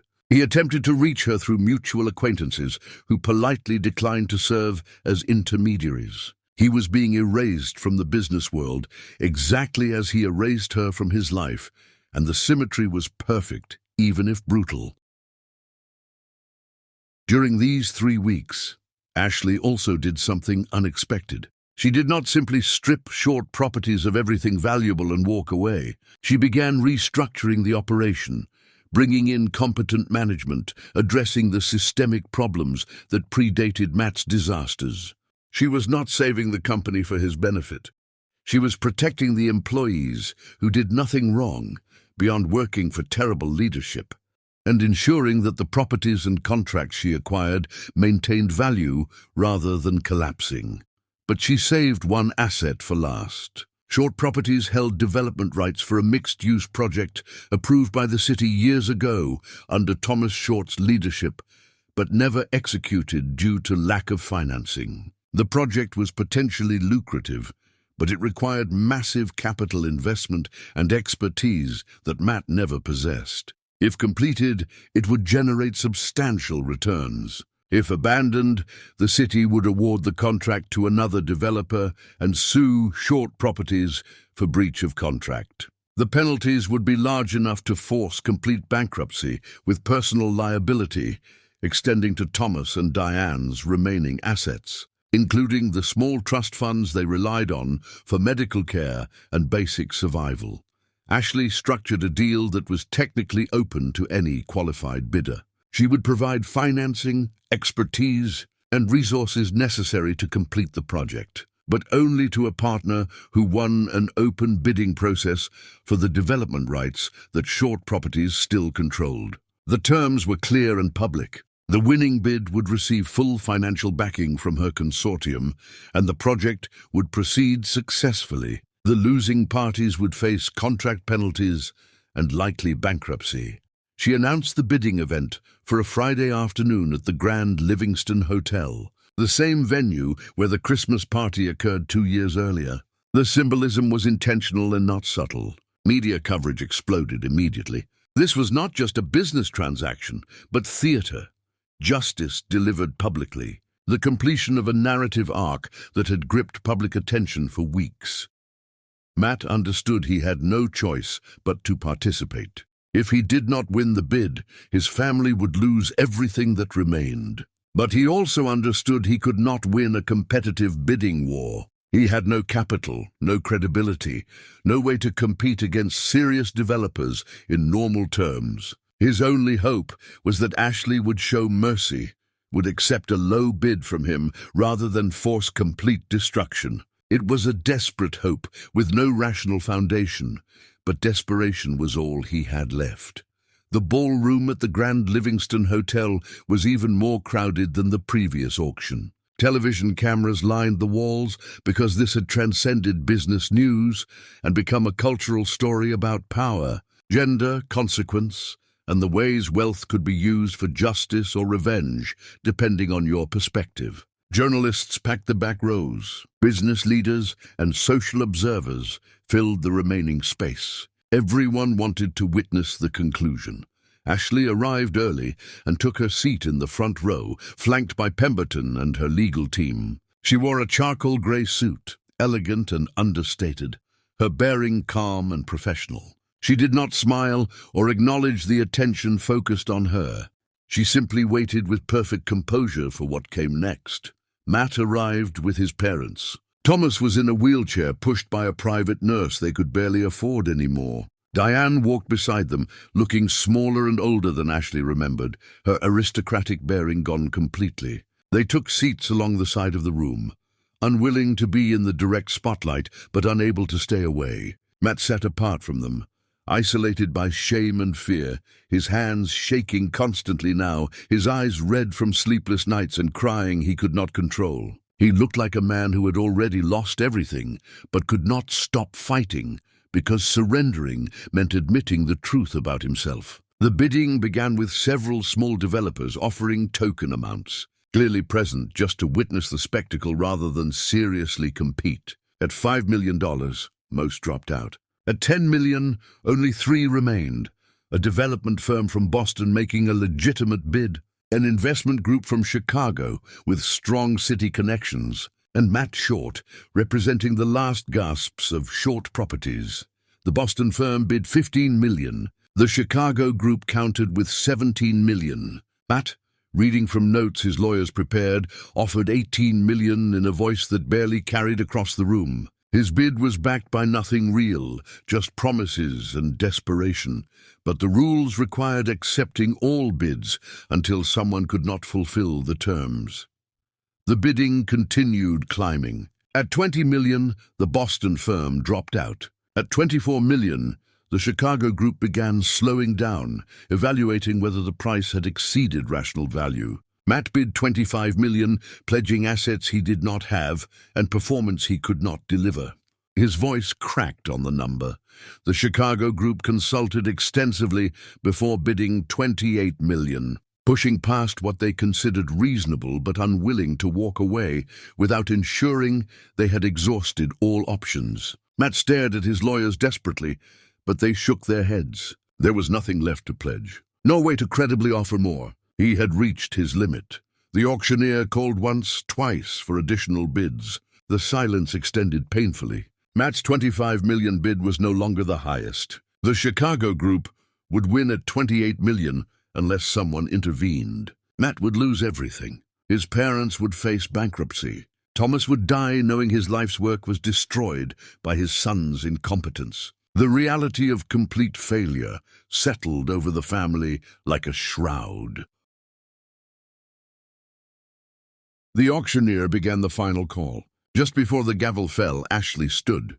She did not announce a higher bid. Instead, she walked to the podium, and the auctioneer yielded immediately, recognizing that whatever happened next would define the entire event. Ashley turned to face the crowd, her voice clear and steady through the sound system. I am prepared to award the development partnership to Mr. Short and provide full financial backing on one condition. The ballroom went completely silent. Every camera focused on her. Matt sat frozen, afraid to hope and unable to stop hoping. Ashley continued, her eyes finding Matt across the room. The same condition you gave me 2 years ago in this building. You must clean my shoes publicly and apologize sincerely for every moment of cruelty you inflicted during our marriage. Do that here now, in front of everyone present, and the partnership is yours. Refuse, and I will ensure Short Properties collapses completely with personal bankruptcy for your entire family. The weight of the ultimatum pressed down on everyone present. This was not business anymore. This was accountability delivered publicly, the scales of justice balanced with perfect symmetry. Cameras captured Matt's face as he processed what was being asked. Thomas made a sound from his wheelchair, something between a sob and a groan. Diane covered her face with both hands.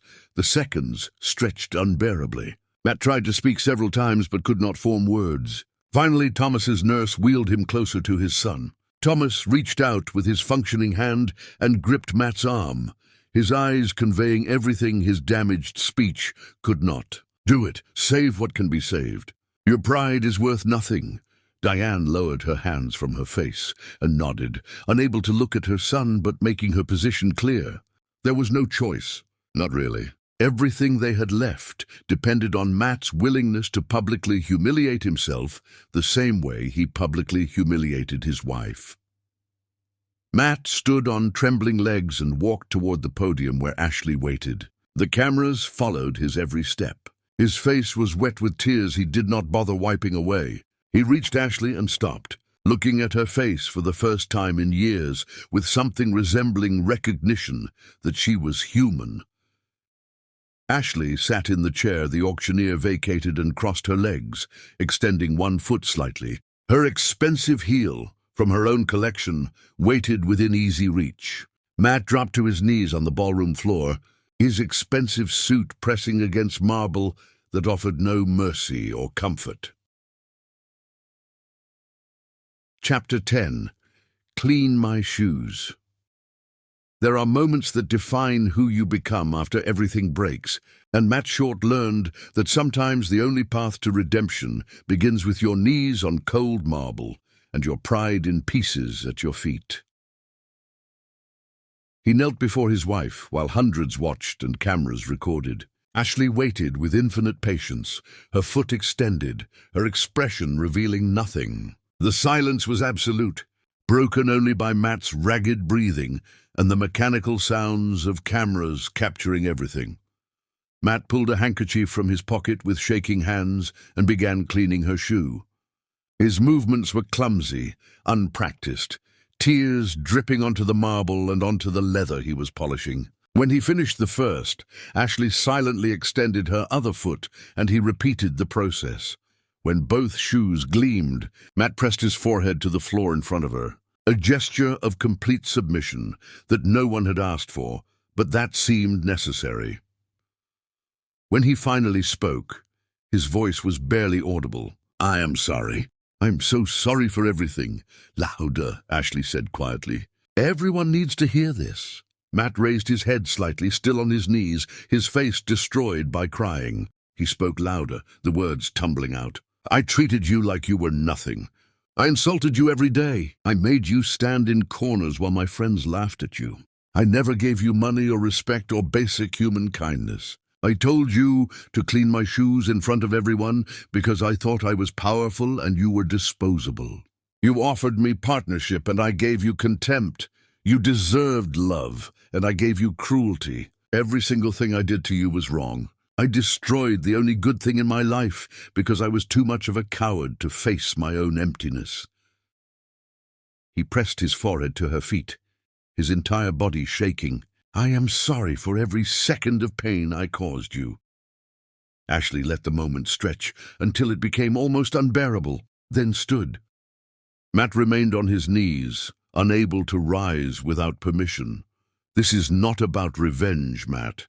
This is about you understanding that cruelty has consequences. For 3 years I was invisible to you. Today everyone sees exactly who you are. That is justice, not revenge." She turned to address the cameras and crowd. "I am not doing this for satisfaction or pleasure. I'm doing this so every woman watching knows that being treated as disposable is not something you have to accept forever. Power can be reclaimed, dignity can be restored, and the people who hurt you can be held accountable." She paused, then continued with the terms. "The development partnership will proceed under joint leadership. My consortium will provide all financing and operational management. Short Properties will contribute their existing contracts and rights. Thomas and Diane Short will keep their medical trust funds and remain in the mansion for the remainder of their lives, with ownership transferring to a foundation that helps women leaving abusive situations." Ashley extended her hand to help Matt stand. He stared at it, unable to comprehend the gesture after everything that happened. Slowly, hesitantly, he reached up and let her pull him to his feet. She looked into his eyes and spoke quietly, words meant only for him. "I am not forgiving you. Forgiveness requires trust rebuilt over years through changed behavior. What I am offering is a chance to become someone worth forgiving. Work for it every day. Prove through actions that you can be better than what you were. The world will watch. I will watch. And if you fail again, there will be no third chance." Then Ashley addressed the crowd one final time, delivering the speech that became legendary. "My mother died protecting my inheritance. She chose suffering over security because security would have been temporary, and suffering bought time for something lasting. Every woman here knows someone who made similar sacrifices. Mothers who worked multiple jobs. Wives who stayed silent during abuse to keep families together. Daughters who surrendered their dreams so siblings could pursue theirs. This is not unique to me. This is the common experience of women who hold the world together while the world tells them they are worth less." She paused, letting the words land. "I had resources that most women do not have. Money that let me fight back in ways that would not be possible otherwise. But the principle applies regardless of wealth. You are not defined by how others treat you. You are defined by how you respond when given the chance to reclaim yourself. Do not accept degradation as permanent. Do not believe cruelty is inevitable. And do not let anyone tell you that demanding respect is unreasonable." The standing ovation lasted 5 full minutes. Matt stood off to the side, watching the woman he married and never truly saw, finally understanding what he had casually destroyed. When the applause faded, Ashley walked out of the Grand Livingston Hotel alone, refusing interview requests. Just a woman who had done what needed doing and wanted to go home. She returned to her modest Brooklyn apartment and sat in the quiet with her mother's letter, reading Miriam's words again and letting herself cry for everything that was lost and everything that survived. The photograph of Miriam sat on the mantel, capturing a moment of joy from before cancer and poverty and sacrifice. Ashley touched the frame gently and whispered to her mother across the years that separated them. "I did it, Mom, I survived, and I used what you gave me to become strong instead of cruel." Outside her window, the city continued its endless rhythm. Somewhere in that vastness, Matt Short sat in a house that no longer belonged to him, facing a future he would have to earn instead of inherit. Whether he would rise to that challenge or collapse under its weight remained to be seen. But for the first time in his life, the choice was entirely his, and the consequences would be his alone to bear. Epilogue. 7 years later.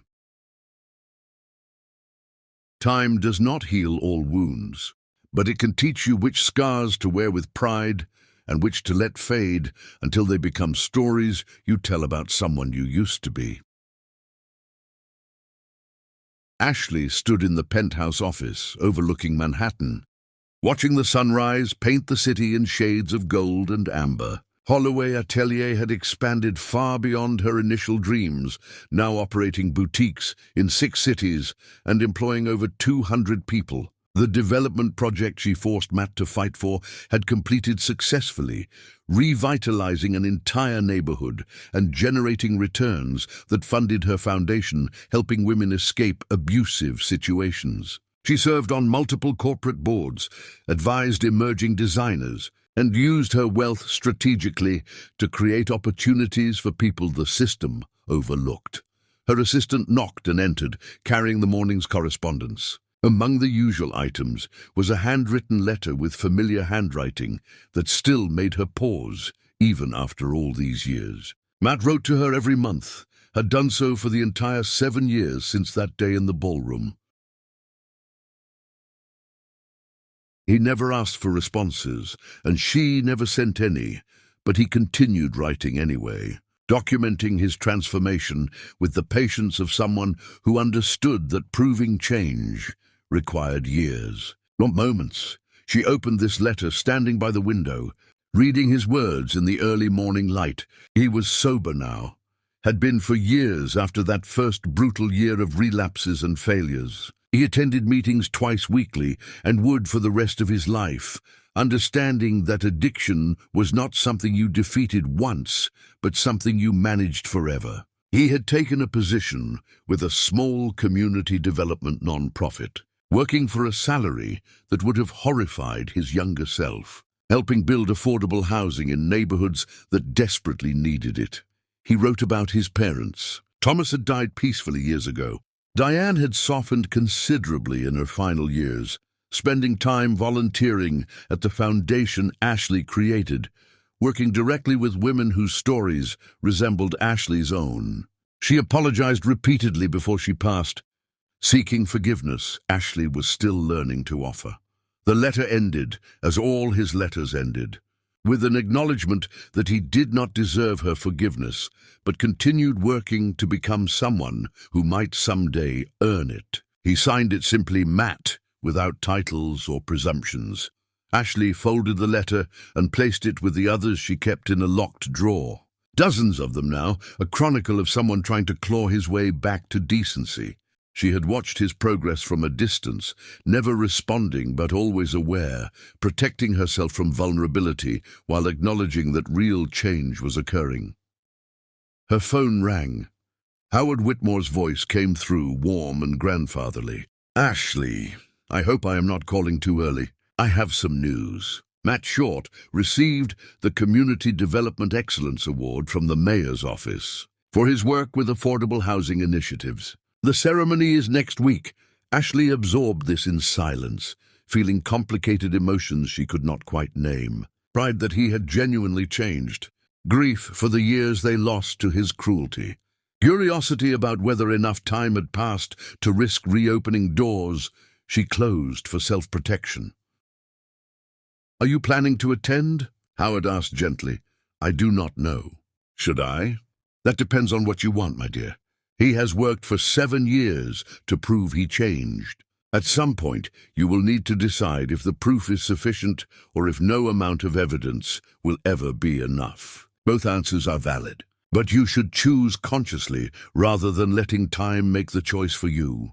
She spent the week considering her options. When the day arrived, curiosity and something deeper pulled her out the door. She slipped into a seat near the back where she could observe without being observed. Matt sat in the front row, looking uncomfortable with the attention, wearing a simple suit, his posture suggesting someone who had learned humility the hard way.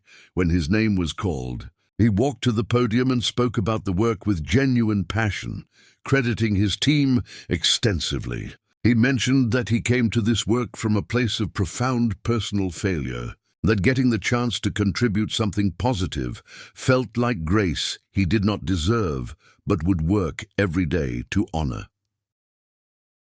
His eyes scanned the audience, and when they found Ashley near the back, he stopped mid-sentence. For several seconds, he just looked at her, his expression cycling through surprise and hope and fear. Then he gathered himself and continued speaking, though his voice had changed slightly, softer and more vulnerable. "I want to say something that might seem out of place at this ceremony, but it matters to me that it be said publicly. 7 years ago, someone I hurt very badly gave me a chance I did not deserve. She could have destroyed me completely and been justified in doing so. Instead, she offered me an opportunity to become better if I was willing to work for it. Everything good that came after began with that moment of mercy." He did not say her name. He did not need to. Ashley felt hundreds of eyes turn toward her. She met Matt's gaze across the distance and nodded once, acknowledging his words without committing to anything more. After the ceremony, Matt caught up with her in the hallway. He approached carefully, maintaining respectful distance. "Thank you for coming. I did not think you would. I almost did not. Can we talk? Just for a few minutes? There is a coffee shop around the corner. Public, safe, you can leave whenever you want." She studied his face, seeing the lines that 7 years of sobriety and genuine effort had carved there. 10 minutes. That is all I am promising." They sat across from each other at a small table. Matt wrapped his hands around his cup to keep them steady. "I do not expect forgiveness," Matt began quietly. "I know what I did was unforgivable. I destroyed years of your life because I was too broken to see you as human. But I wanted you to know that I understand what I did. I understand the harm. I understand that my cruelty was a choice I made every single day. And I am sorry in ways I will never be able to adequately express." They sat in silence for a while. Ashley felt something shifting inside her, some wall she built for protection beginning to develop cracks. I have been asked out on dates over the years, Ashley said quietly. I never said yes because I could not imagine trusting someone again after what you did. You took something from me that might never fully come back. I know. I'm sorry. But I also know that I cannot live the rest of my life defined entirely by what you did. At some point, I have to decide whether your cruelty destroyed my capacity for connection or whether I am stronger than that. Matt looked at her directly. It is real. I cannot prove it in one conversation or even 1 year, but I will keep proving it every day for as long as it takes. And if you decide after all that proof that it is still not enough, I will accept that and keep trying to be a good person anyway, because the change is for me and for my children, not just to win you back. I do not know if I can love you again. I do not know if I even want to try. Then start from nothing. Get to know me as if we just met. Let me show you who I am now, instead of trying to resurrect who we were. And if at any point you decide it is not worth your energy, walk away. I will understand. 1 coffee per week, she said finally. Public places. No expectations beyond conversation. I want to see if the person you have become is someone I can respect, separate from everything that happened before. 1 coffee per week. I can do that. Thank you, Ashley, for giving me even that much. They talked for another hour, the 10 minutes extending naturally as conversation became easier. When they parted ways, Ashley walked back to her office, feeling lighter than she had in years, though also more uncertain. She was opening a door she closed for good reasons, and there was no guarantee what waited on the other side would be worth the risk. But she was done letting fear make all her decisions. The weekly coffees continued for months, then years. Matt showed up every time, punctual and present, sharing stories about his work and his children and his ongoing therapy. He never pushed for more than she offered, just kept showing up and being honest, letting her see him at his worst moments and his best. Ashley found herself looking forward to those coffees more than she wanted to admit. The attraction was different now, built on respect and shared understanding rather than desperate chemistry. It was steadier, deeper, more conscious of everything that could go wrong and choosing to risk it anyway. When they finally decided to try something beyond coffee, it was slow and careful. 2 people moving toward each other across a battlefield of old wounds and hard-won healing. Their first real date was dinner, where they talked until closing. Their first kiss happened weeks later. Their first night together came months after that, and it was nothing like the empty marriage they used to have. It was connection built on genuine intimacy. 2 people choosing each other with full awareness of their history. They remarried quietly on a Tuesday afternoon. Just the 2 of them, and Howard Whitmore serving as witness. In a small ceremony that felt right precisely because it carried no expectations beyond the promises they made. Matt cried through his vows, and Ashley held his hand steady while he spoke about gratitude and transformation. She promised to keep her heart open even when it scared her, to believe in the possibility of change while staying vigilant. They built a life together that honored both their past and their future. Ashley continued running Holloway Atelier. Matt continued his community development work, committed to making a genuine difference in communities that needed support. They attended therapy together and separately, committed to doing the work that sustainable love required. It was not a fairy tale. It was something better. It was 2 people who had been broken finding ways to heal together while maintaining their individual wholeness. It was proof that cruelty could be survived, and that people could change, and that forgiveness was possible when earned through years of genuine effort. On their 5th anniversary of remarrying, Matt gave her a gift that made her cry. It was a photograph from the Christmas party, the moment when she walked away from him across the ballroom. He had tracked down the image and had it framed with an inscription he wrote himself. "This is when I lost everything, and when you began to save yourself. Thank you for eventually saving me too." Ashley hung it in their home, where she could see it daily, a reminder of where they came from and how far they had traveled. Years later, When Ashley was old and surrounded by the success she built and the family she chose and the legacy her mother protected, she would remember standing in that attic, holding her mother's envelope and believing she had nothing left. She would remember the transit worker who shared his sandwich. She would remember Howard Whitmore's kindness and Pemberton's alliance. She would remember the moment Matt knelt before her and finally understood what he had destroyed.